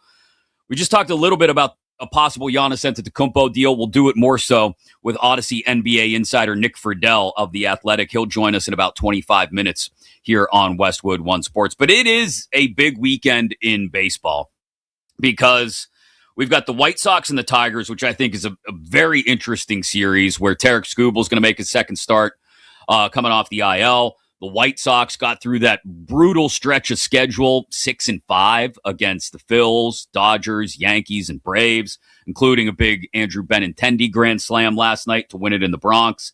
And that, I think, may be the most interesting series of the weekend. Maybe not. We got home run derby changes. A lot to talk about with the great Brett Boone, Odyssey MLB insider, with us here on You Better You Bet. Check out the Brett Boone podcast wherever you get your podcasts, and be sure to look at it, enjoy it. Weekly interviews with the most notable names in baseball. Insider calls presented by Grainger, with professional grade products for every industry. Grainger has you covered. Click Grainger.com or just stop by. Good morning, Brett. How you doing this morning? Good. How you doing? I'm great. The home run derby. Look, as a guy who grew up in the 80s and 90s, I am a fan of the old school home run derby, where guys just got a certain number of outs. And they're making these changes where you're only going to get a certain number of swings in each round. They're not going to have the clock anymore. I know baseball guys aren't necessarily all in on the home run derby every year, but I look at it as, okay, this is a guy who was actually in the derby in 2001. I got to ask you, the old concept, the new concept, are now the reversion back to the old concept. What are you personally a fan of in the derby? Well, I guess I'll put it into two different little categories. First of all, as a fan, I watch the derby now as an ex-player. And I'm not going to sit here and say I watch the derby start to finish. That would be misleading the audience. But I check in. I think the sentiment around, I think today's fans, the younger fans, they love it. I think it's really entertaining being on the clock. It puts a little pressure on the guy throwing BP, although the BP has come closer. You know, normal BP was about 45 feet in my day. Seems like it's about 10 feet away. So throwing strikes is a little bit easier. But I like the entertainment value. I like hearing he hit 74 in round 3.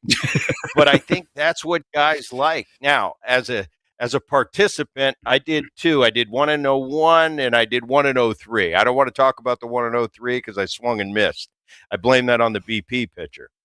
I liked our version because it was a little bit, you didn't have to take as many swings. You had 10 outs. Yeah. You hit 3 or 4, you do good, you move on or you don't move on. But I think it's come a long way, and I think the current version, and like I said, strictly from an entertainment value, I think it's better. I think it's better for the fan. And the All-Star game being entertainment, when you get selected to an All-Star team, I want to go out there, I want to get 3 hits. I want to get 3 hits in the backyard playing wiffle ball with my kids. But it's not that important to the overall. You know, once I'm playing back with my team and we're playing games for real, that's what matters. All-Star game, it's for the fans. And I have to look at it that way. Whatever they want, give it to them. And I think this current version is really good. It's kind of a wait and see. We'll see. I might have a change of heart like I have on a lot of these baseball rules that have been changed that I was a proponent of. And I come to watch it, and I like it. So I might like this new version. I might not. I think we'll see what happens in July with the new version. Let me go to the White Sox and Tigers, because I mentioned that right off the top. And I think this series as a whole is interesting because, well, the White Sox just keep winning ball games, 6-5 during a recent 2-week stretch against some good teams, the Phils, the Braves, the Yankees, the Dodgers. And it feels like, look, they're a very young team, and maybe that'll show itself later in the summer. Maybe some of these guys will hit a wall. Maybe there's some sort of collapse awaiting the White Sox on the south side. But right now, this team looks like they're legit. From your perspective, do they look like they're ready for prime time? That's a tough one. I was a big fan of the White Sox in 22. I thought they had something really building and were going to be good for years to come. Come to find out, a lot of moving parts, a lot of guys left, a lot of guys got hurt, and they've kind of been the doormat for the last few years. I remember a year ago when I was a hitting coach with the Rangers, we'd go to Chicago, and we were, the sentiment in the clubhouse was, all right, this is going to be a series win. And to go from that to where they are now is pretty darn impressive. And I'm watching them. I think they're good. The Vargas kid, a year ago, he was kind of their offensive leader. He's been great. Obviously, Murakami coming over has just put a whole new breath of light into that clubhouse. I love the Meadroth kid. He's like a early 2000s Angels World Series shortstop. What was his name? Oh, you're testing my memory now too. Dang the spark plug for their team. Two old guys trying to remember names. I played against them forever, and you look at him, and it just, how is this guy here? Really good player. I look at him like a Meadroth. Benintendi, kind of the veteran on this team, having a little bit of a comeback year. Right? Eckstein. Yeah. Shortstop, world champion, early 2000s, big part of those Angels teams that were really good. That's when the West was really good. I look at Meadroth. He's kind of that type of player. Wherever you put him, he can play short. He plays second. He's just kind of a spark plug, and watching him, I think he adds huge to that team. You look at the shortstop, Montgomery. He's 24 years old. He's got 20 home. What I see with this White Sox team is definitely headed in the right direction. I love their core group now, offensively especially, and I think they're on the right path to start to be a contender. Whether it's this year, I don't buy it. I think Cleveland's going to be the class. I think Cleveland's going to win that division. If the White Sox were to make the postseason this year, I'd be impressed. So far, so good. Tenfold from a year ago. They've done a 180, and it's good to see the White Sox being a contender again. I'm not buying it long term. I don't know that they're a playoff team. If they are, they are. Brett, but I'd be impressed. Yeah, I think with young teams too, you've always got to worry about hitting some sort of wall late in the season, whether it's a mental or emotional wall that you hit it when you go through a slump, or it becomes that physical wall and bouncing back from that when you get to the dog days of August, whether you're involved in that chase, but something happens, whether it's a tough loss or a tough week at the plate or whatever it may be, and you've got to stay on track. We're talking about young guys who maybe haven't had to go through those struggles before. Right. And experience does matter. The teams I've been on, the great teams I've been on, we had a roster full of guys that have been there and done that, gone to the postseason, know what it's like to be in a pennant race. Now, all that being said, I look at today's, and once again, from an entertainment value, I think it's as great as it's ever been as this postseason push. I think there's a lot of parity in the game right now, which I think is great for the game. We're sitting here in mid-June, and there's not too many cities that are out of the playoff race. I think that's great for baseball. I think it keeps cities involved, keeps fans involved. Whereas in my day, let alone in my father's day, in my dad's day, there was an East and a West. And right now there were 10 cities that were out of it, and they were looking forward to football. I think we've come a long way, and more of an NBA type postseason. It's easier than it's ever been to get to the postseason at the Major League Baseball level. Now, once you get there, it's probably the hardest it's ever been going through that postseason regimen to get to the World Series. So the 162 has been taken away, and being kind of a throwback guy, I love that 162 grind because it truly shows you who the best team is going through 162. Now you can kind of coast You know, you get 84, 85 wins, you're in the right division. You go to the postseason. In my generation, you know, I was on 2 teams that won 93 games, and we didn't sniff going to the postseason. So it's a different era. I think it's for the better, because right now, as an ex-player and somebody that watches a lot of baseball, I've come to the conclusion that it's not about old school in my day and we did it better. It's about, what do these fans want? And I think they give them an excellent product. The last 3 or 4 postseasons I've actually sat down and watched games because they've been so intriguing. The World Series a year ago, I think it's the best World Series maybe of my lifetime. I'm a little bit biased to the 1980 World Series team when I was there as a little kid, and Dad was on that Phillies team, so I'm biased there. But other than that, it's about as good a World Series as I think was delivered a year ago. And I think it's hats off to Major League Baseball and how they've redistributed this postseason. I think it's great. Everybody's involved, and it makes that trading deadline a little more intriguing because there's a lot of teams now. We don't know if we're buying or selling, and they got to make a move. Right. I think that just adds to it. I want to ask you about that with one guy in particular in just a second. Brett Boone with us here on You Better You Bet on Westwood One Sports, Odyssey MLB Insider, and Insider Calls are brought to you by Grainger. For the ones who get it done, Grainger offers the professional grade products you need delivered when and where you need them. Call, click Grainger.com, or just stop by. Tarek Skubal has one start coming off the IL, his second one, I believe it's tonight, against the White Sox in Detroit. If you're looking to acquire Tarek Skubal at the deadline, you just brought it up.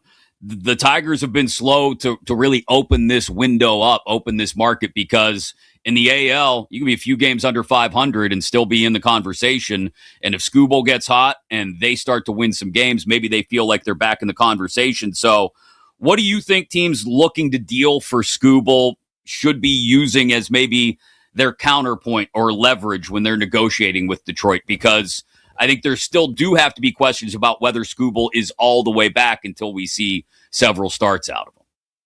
Yeah, I think, a guy coming off back-to-back Cy Youngs, and now he has, a pretty big injury at an inopportune time in his career. If he proves to be the Skubal that he's been the past 2 years and people see that, I think deadline, the typical people are going to be poking around. It's going to be the Dodgers, the Yankees, the Phillies, the Cubs, teams that are in it. Phillies seem intriguing to me. The Mets, if it wasn't such a down year, they'd be in on it. But I think with this, maybe the San Diego Padres, I don't know with the change of ownership, I don't know what their financial position is going to be. But I think the team that's going after Skubal, I think if he proves to be the same Skubal, and I believe he will be. First of all, he's a huge integrity guy, and I think today's game with all the money going around, as an owner, that's going to be the first thing I look to. Who am I giving this money to? Because that's important. Skubal, I played golf with him a few times. He's a throwback. This guy, money's not going to change him. You can give him whatever you want. He's going to take the ball every 5th day and go out and compete as much as anybody I've seen in today's modern player. But I think the team that's going to go after him, I think the price tag's going to be so big that you're going to have to think about a long-term investment with him. This isn't going to be a rental player. We have rental players, and we have for years in the game of baseball. But it comes at a decent price, and if you win a World Series, it's worth it. I think with the Skubal, it's probably going to be the highest price in the history of baseball. So if you're going to give up that much of your farm system, maybe a real established big league player, I think you're going to want more than a playoff run and a chance to win. I think you're going to want to see him long term. So it's going to be one of those teams that thinks has a really good chance of signing him, feels it out. But I think this isn't going to be a rental player. This is going to be, okay, we're giving up 3 of our biggest prospects, maybe a couple big leaguers for this guy. We want him long term. So I think that becomes a little more complicated. And the teams I named at the top, I think, are the guys that really will be going after. Brett Boone with us here on Westwood One Sports. They have some kind of devil magic in St. Louis, Brett. Every time they seemingly are behind the 8 ball, they've got, it doesn't happen often, but they're expected to have a down year, and they end up I mean, they're the Cardinals again. I joke around with friends. They're doing Cardinal-y things again, and here they are doing Cardinal-y things, battling with the Brewers for the top of the NL Central in a year where they were supposed to be left for dead. Absolutely. Walker, their right fielder, is 24 years old, having an MVP, probably one of the leading MVP guys right now.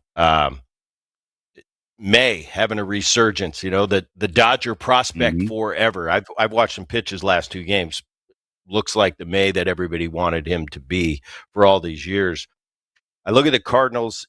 They are one of those teams, and I think you hit it on the head with they're doing Cardinal-y things. They're just a quality organization, top to bottom, always have been. They draft really well. They develop really well. They just know what they're doing. Some organizations just get it, and some don't. I look at the North Star when it comes to organizations. I don't think you can look past the Tampa Bay Rays. They need to be studied long term, because I'm looking at that team with that payroll always at the bottom and have been for 20 some odd years. But for some reason, every year, Tampa Bay, who's on their who's on their team this year? We don't know. It's a whole new cast of characters. They move around. They have algorithms. I don't know what they do. They still have a low payroll, and every year they're right at the top. They're one of the best records in baseball right now. And me, who watches a lot of baseball, I can't name half their team.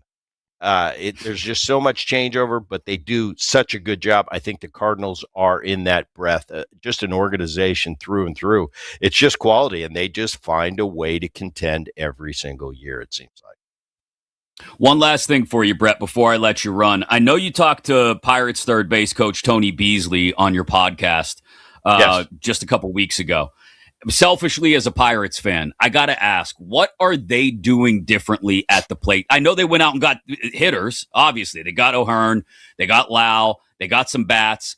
But then you see Connor Griffin. I know he's on the IL now, but comes up and has an instant impact. O'Neal Cruz has completely changed what he looked like a year ago at the plate. Although, like I said, another guy on the IL. Their offense has completely done a 180 this offseason. What do you think they're doing to put themselves in position to actually be in contention for a playoff spot? Well, I think when you think of the Pirates, you think of Skeens, you think of Ashcraft, Chandler, all young, talented guys. O'Neal Cruz, I played against him a year ago, and we'd watch him as an organization. And I talked to Tony about this, because we're sitting in the Texas dugout going, look at this guy at center field. Is he really into this? I think Tony challenged him early. Tony's one of the real good guys in the game, genuinely cares, and he's in charge of the defense. And he said he went to O'Neal Cruz early and challenged him and told him what we were thinking in the opposing dugout. Obviously, skill set is right up there with the best in baseball. And he said he's really seen a turnaround. Now, Tony wasn't taking credit that he's changed O'Neal Cruz, but it's a maturation process that everybody goes through. You bring a guy like Lau over there, who's been there, done that. It's a good veteran presence. This Connor Griffin, I'm always skeptical when you're a young player come to the big leagues. How are you going to react? At 20 years old, I'm watching this Connor Griffin. I remember seeing an interview before I saw him take one swing. And he said, well, what I am is a 5-tool player. And I laugh at stuff like that. But I watch this guy. This guy is a beast, and he's going to be a great player to go along with O'Neal Cruz, Paul Skeens, if they can keep him long term. Once again, it's kind of like the Chicago story. It's good to see the Pirates contending. They're only one game out of the wild card right now, and if you would have made a prediction to begin the season, hey, the Pirates are going to be in contention. Oh, yeah, the Pirates, it's a feel-good story. But I think they've got a good nucleus here. That offense is really they're a top 5 offense right now. They pitch in the middle of the pack, but I think that will improve, if anything. I'd be impressed if the offense remained a top 5 team throughout the course of the season. But definitely this Pirates team, they got a good young nucleus. I think Lau's been huge coming over from Tampa Bay and his experience, kind of being a veteran presence in that clubhouse. I think these guys are definitely going in the right direction. The problem with Pittsburgh is, can you hold on to this young talent? And that's going to be a wait and see thing. Brett, got to thank you a ton for your time this morning. Love talking to you, getting your insight on everything going on in the game. We appreciate the time. We'll catch up with you again soon. Okay, thank you. Absolutely. Odyssey MLB insider Brett Boone, brought to you by Grainger. With professional grade products for every industry, Grainger has you covered. call, click Grainger.com, or just stop by. And as mentioned, the Brett Boone podcast as well. Some great insights there from a guy who's lived his entire life in the game. And yeah, the usual suspects are going to be in on Tarek Skubal, right? Like that's what's going to happen. It's going to be the Yankees. It's going to be the Dodgers. It's going to be the Phillies. We'll see if some of those other peripheral teams that Brett mentioned are actually in on them or not. But it's going to have to come with a pretty hefty commitment, I would think, in not just prospects that you're paying to Detroit at the deadline, but money that you're willing to commit to Tarek Skubal going forward. Coming up, it is the calm before the storm in the NBA, with the draft just 4 days away. What's our insider hearing about Darren Peterson? And maybe just as importantly, if not more importantly, about Giannis Antetokounmpo. Odyssey NBA insider Nick Friedel joins us next here on You Better You Bet on Westwood One Sports.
Bet, presented by BetMGM on Westwood One Sports.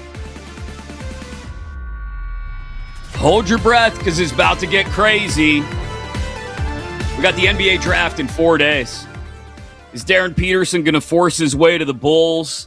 Or do the Jazz jump on that grenade? Or does he actually go first overall like he thinks he will? Or is it AJ DeBonsa? Definitely lock, stock, and first overall pick to the Wizards. And with the draft in 4 days, what does the Giannis Antetokounmpo deal look like, presuming it gets done before Tuesday night? If it's a 3-team deal involving the Celtics, where is Jaylen Brown going? Is it Miami? So much to get into because the next 96 hours or so in the NBA could be a little wild. And we're just coming down from the high of the Knicks parade yesterday in New York. Who better to talk to than Odyssey NBA insider Nick Friedel? He joins us on a Friedel Friday. Nick, brought to you by Hyundai, as all insider calls are. Now you can buy a new Hyundai at Amazon. Visit HyundaiUSA.com for more details. First and foremost, Nick, are you ready for some USA soccer this afternoon? You're in Seattle. I am. The stars and stripes are coursing through my veins, friends. I don't know what the hell offsides is, but I'm hyped for this afternoon. Chris, I'm ecstatic, and I think the funniest part to me is I've been here for a little bit, and I'm walking around downtown last night, and you've got random USA chants, and then you've got random Aussie people rolling by, and I mean it's just it's a fun atmosphere. It's why the event is so cool, but I am really looking forward to seeing what happens here in a few hours. It's going to be a blast. I can't wait. Have fun above all else. I would imagine it's not much fun right now for the Utah Jazz or the Memphis Grizzlies, for that matter, trying to figure out what to do if Darren Peterson is available for them to draft on Tuesday night. Just in your conversations with people around the NBA over the last week or so, what is in general the reaction to Darren Peterson refusing to work out for or talk with anyone other than the Wizards? A big shoulder shrug. Yeah. Because if you really like him and you really think he's the guy, you're going to pick him. And Chris, I go back to think about Ace Bailey last year. I'm not going here. I'm not going there. Utah picks him. I'm not going. Hey, we're going to give you a bunch of millions of dollars. All right. Twist my arm. So you always see it around draft time. Somebody doesn't want to go somewhere. Somebody doesn't want to work out somewhere. Fine. It feels like the league in general is like, we're going to call your bluff if we really believe in you. But I think it ties into the questions around Peterson all along, which is like, does he really want it? And those questions can only be answered when he gets on the floor and he starts doing his thing in the league. So in the short term, the whole I'm only working out in certain places. Okay, fine. Let's see what happens on draft night. Assuming Danny Ainge and the Jazz jump on that, I called it a grenade. That's probably not fair. He's still maybe the best player in the draft. So I don't want to diminish Darren Peterson's talent. It's just the way, in my opinion, he's acted throughout the college basketball season and now again during this process. But assuming the Jazz jump on Darren Peterson, it looks like, according to most mock drafts, we're talking Cam Boozer to Memphis. We're talking Caleb Wilson to Chicago. I want to go to Chicago for just a second. What do you think Tiago Splitter is capable of with Caleb Wilson as sort of the pivot point on rebuilding that roster in Chicago? The Portland people really grew to like him. And I mean, the people that were kind of around the team day to day, people in the organization, they just thought he acted very professionally. He handled the Chauncey situation about as well as you can. And he set that group up with some structure. Where I hesitate, Chris, to go from, all right, well, by all accounts, solid coach. Maybe he can grow more into the role. And the Bulls being able to take another step. The Bulls don't have a lot of talent. And if I have learned anything over the years in the NBA, you can hire whatever coach you want, and that coach is a big piece of the puzzle, as we saw with Mike Brown and the Knicks, taking them from step A to step B. But I say that because if you don't have talent, good luck. You don't have exactly what you need. So it feels like the Caleb conversation to Chicago has been in play for several weeks, and I think that is a good first step. But when you look at the rest of that roster and you go, all right, well, Josh Giddey's a nice player, and Buzelis, maybe he's getting a little bit better, and he's still growing as a younger player himself. After that, you're like, yikes. Yeah. So there's a lot of space to grow in Chicago. I think Splitter's a fine hire, but I refuse to buy into all the hype that it is some sort of game-changing deal, because they don't have the players right now, and it takes a long time to build up enough to get those players in place. Odyssey NBA insider Nick Friedel with us here on Westwood One Sports. Insider Calls brought to you by Hyundai. Now you can buy a new Hyundai from the comfort of your own home on Amazon. Visit HyundaiUSA.com for more details. You mentioned the Knicks and what Mike Brown did for them. Let's just talk about what kind of offseason they're looking at, because I don't want to diminish the impact of Mitchell Robinson, especially defensively, and how he was able to give them some quality minutes when Karl Anthony Towns couldn't be on the floor, especially during this postseason. But, nobody's going to think the roster is falling apart if they've got to, wave goodbye to Landry Shamet, for example. They don't have none of their starting five are going anywhere this offseason. But Jim Dolan also said, we're not approaching the second apron. We're going to make it all fit in under the second apron. Is there an advantage to them being willing to go over that number this offseason, even if just for 1 year, even if it just means keeping Mitchell Robinson around to clank free throws off the front of the rim and play defense? Or should they really go out of their way to stay under that second apron? Everybody you talk to, Chris, says get out of the second apron. Do anything you can to get away from it, because it can be so punitive. I take Jim Dolan at his word there. If you go that direction, that's probably not of the best interest of your team. Now, when you get the mojo of the championship flowing and all the goodwill that's built up, we'll see what happens. But I'd say this, the other part of why the Knicks winning gets them to some other place within the league is you're going to have guys looking around and going, well, hell, I'll go play there and take, next to nothing, because you can play for the defending champs in New York City. Look at the parade yesterday. That was just insane chaos in the best way if you're a Knicks fan and you're a player looking around going, there aren't too many better places than this. So I'm fascinated by all the different dominoes that have to fall for that group now, given the success they had. But if you're a Knicks fan, you just got to be ecstatic that it happened, because all the different things lined up for you for it to work. And going into next year, your core is back. And when you can do that in the NBA and you have that jolt of, hey, we know how to do this now and winning a title, that's the best thing you can have in this era of there's not a lot of wiggle room cap-wise. We've all done a deep dive over the last couple of weeks, myself included. I won't absolve myself from this. We've all done a deep dive on the psyche of Victor Wembanyama over the last couple of weeks. Coming out of this postseason and the season as a whole, for that matter, everything's heightened by the finals. I get it. But what's your take on how Wemby handled things this season, especially in the playoffs and the finals, and where you think the Spurs go from here? They're obviously going to be in contention for a long time as long as the core of this roster is together. But what can they do this offseason to take that next step and get over the hump next year? Chris, first with Wemby, the only thing that I think is going to stick with him for a little while is that he didn't do the shaking of hands at the end. That always sticks with guys.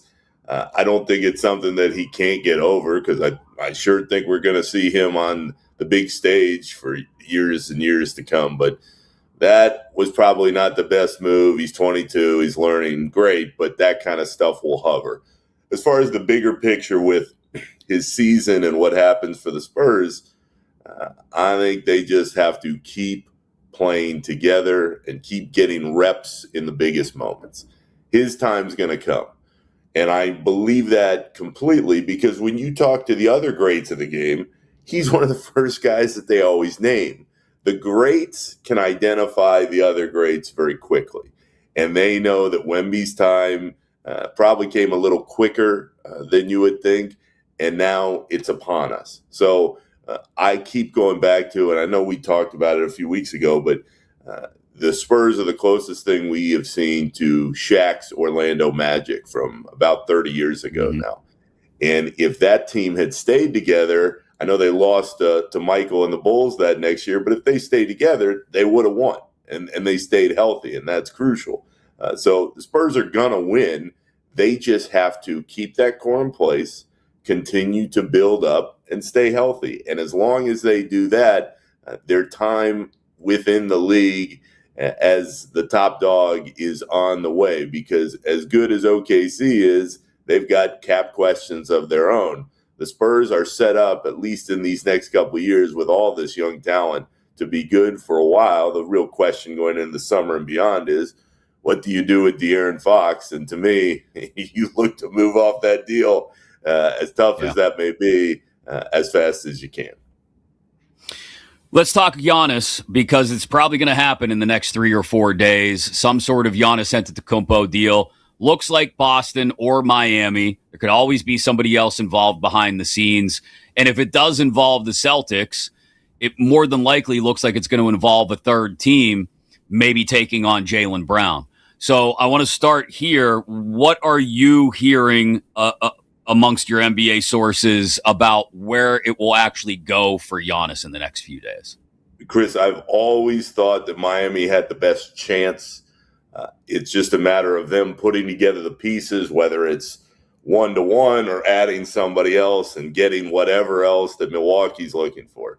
As we sit here right now, I still think Miami has what it needs, and it also has the gigantic void of we're not good enough. So they would still, to me, be at least a little bit ahead of where Boston is. If Boston ultimately is the place, that is going to be a team that is very fun to watch.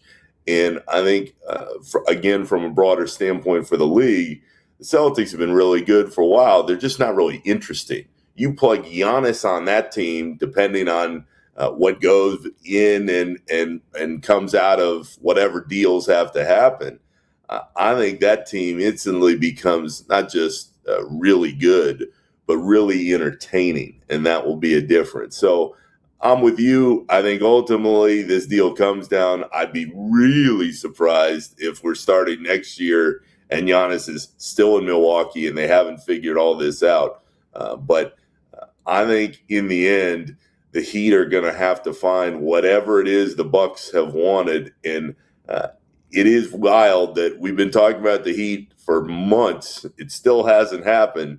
If they don't get it done and he goes Boston or, like you said, some mystery team who appears out of somewhere, you're going to go, okay, well, Miami is just pretty irrelevant now for the next couple of years because they don't have the piece they need to get a rebuild really going.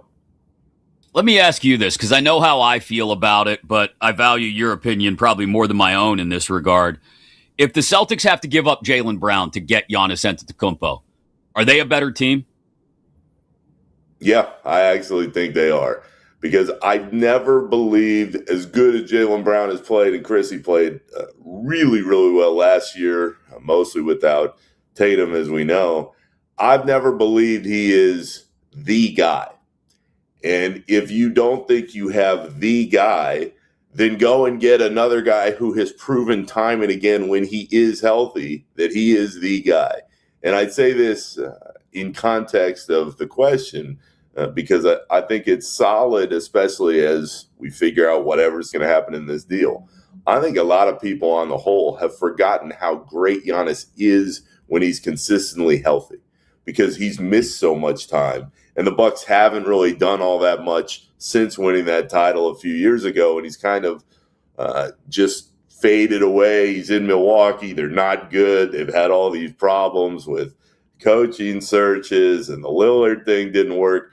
Chris, that dude is incredible still if he can stay on the floor. Now, I understand if you're listening to our conversation, you're saying, well, can he stay on the floor? Would you sign him? Right. I mean, I'd be hesitant, but I'd say especially a team like Boston, who knows what Boston's window and how long it can be because Tatum's already had the terrible injury, and you never know in the league if you can replicate success anymore.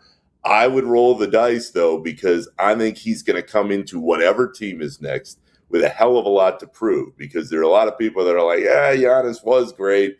I don't know if he can be anymore. I still think he can be for at least a couple more years. And if you're trying to win a title right away, as Boston would be in this case, I think it is a clear upgrade, even if you have to trade Jaylen Brown. Nick, always appreciate your time and can't wait to see you painted up with Stars and Stripes face paint at the soccer match this afternoon.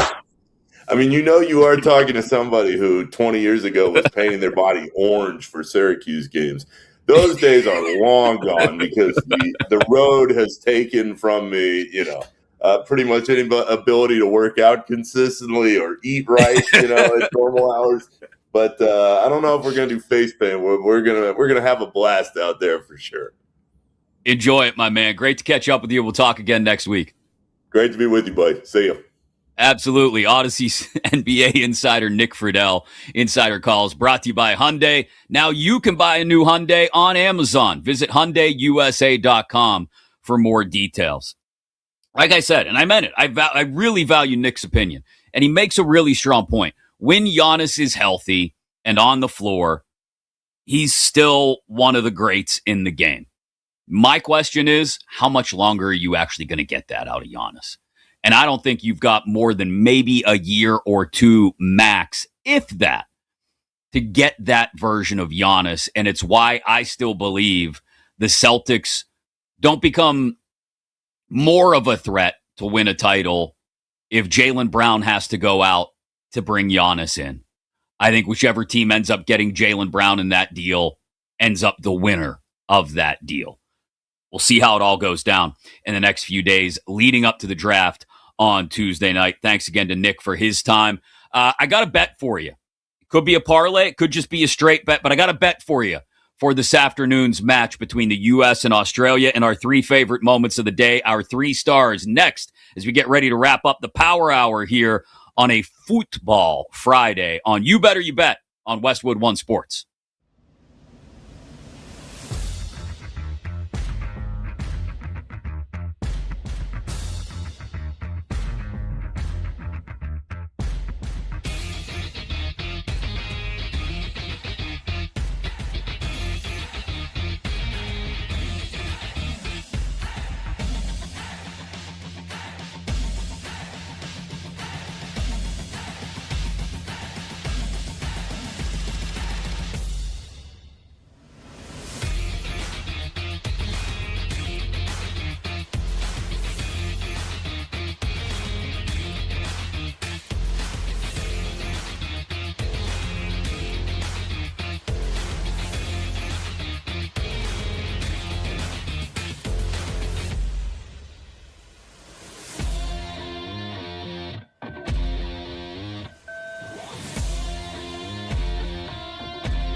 Welcome back to You Better You Bet on Westwood One Sports.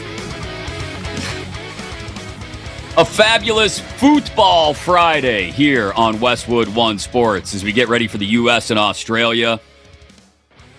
The comparison Kenny just made during the break to a possible draw in soccer. I can't repeat it on the air. I'll just leave it there. But it was the best possible comparison I could probably think of. Get an early payout for a 2-goal lead inside your BetMGM app. Place a pregame straight match result bet on any World's Game match. If your team takes a 2-goal lead at any point in the game, your bet pays out as a win. The winnings are yours regardless of the final outcome of the game. That's how you make it legendary with BetMGM. Download the app today and please gamble responsibly. I'm on the U.S. over 14.5 shots this afternoon. You could also go Australia under 7.5 shots, or as I'll also be doing, parlay the two of them together for better than a 2-to-1 payout. That's what I'm on this afternoon. Bleeding some stars and stripes, some red, white, and blue, getting ready for this afternoon's match. Whoever wins gets a berth in the knockout stages of the World Cup. Time to give you our 3 favorite moments of the day, our 3 stars here on You Better You Bet. 3. My initial gut reaction was Carolina in 2 because of the experience. But I do think if Oklahoma gets on base, they have what they call chaos theory. They love to run the bases. They've got good base stealers up and down the lineup. I think they can literally steal a game, and then after that, who knows? But I'm going to take Carolina in 3. John Bishop covering the College World Series for Westwood One. You can hear it in the Westwood One Sports app. It gets started tomorrow night with Game 1, saying Tar Heels in 3 for their first ever national title in the College World Series. Our number 2 star. 2. I think the price tag's going to be so big that you're going to have to think about a long-term investment with them. This isn't going to be a rental player. We have rental players, and we have for years in the game of baseball. But it comes at a decent price, and if you win a World Series, it's worth it. Odyssey MLB insider Brett Boone earlier on Tarek Skubal. Going to take a haul to get him, and then maybe a haul to keep him around. But somebody's probably doing it before the MLB trade deadline. Check out the Brett Boone podcast inside your Odyssey app and wherever you get your podcasts. Finally, our number 1 star of the day. 1. If you really like him and you really think he's the guy, you're going to pick him. And Chris, I go back to think about Ace Bailey last year. I'm not going here. I'm not going there. Utah picks him. I'm not going. Hey, we're going to give you a bunch of millions of dollars. All right. Twist my arm. Nick Friedel, Odyssey NBA insider, with us just a couple minutes ago, talking about Darren Peterson. All the mock drafts continue to say Peterson to Utah at number 2 overall Tuesday night in the NBA draft. Will Danny Ainge still jump on that, given that Peterson has been pretty clear about only going to Washington or Chicago at 4? Of course, we've also got the Giannis deal to keep an eye out for leading up to Tuesday night's draft. I'm ready to go all patriotic. I don't know if I'll paint my face, but I am ready for the U.S. and Australia in the World Cup this afternoon. Westwood One Sports, your way to stay on top of everything every day, all weekend long. So keep it here. Bleck and Abdallah up next. Thanks to Mike Brown on the video, Kenny Henderson on the board, and Bill Zimmerman, our executive producer. Chris Mack in for Nick Kostos. This has been You Better You Bet on Westwood One Sports.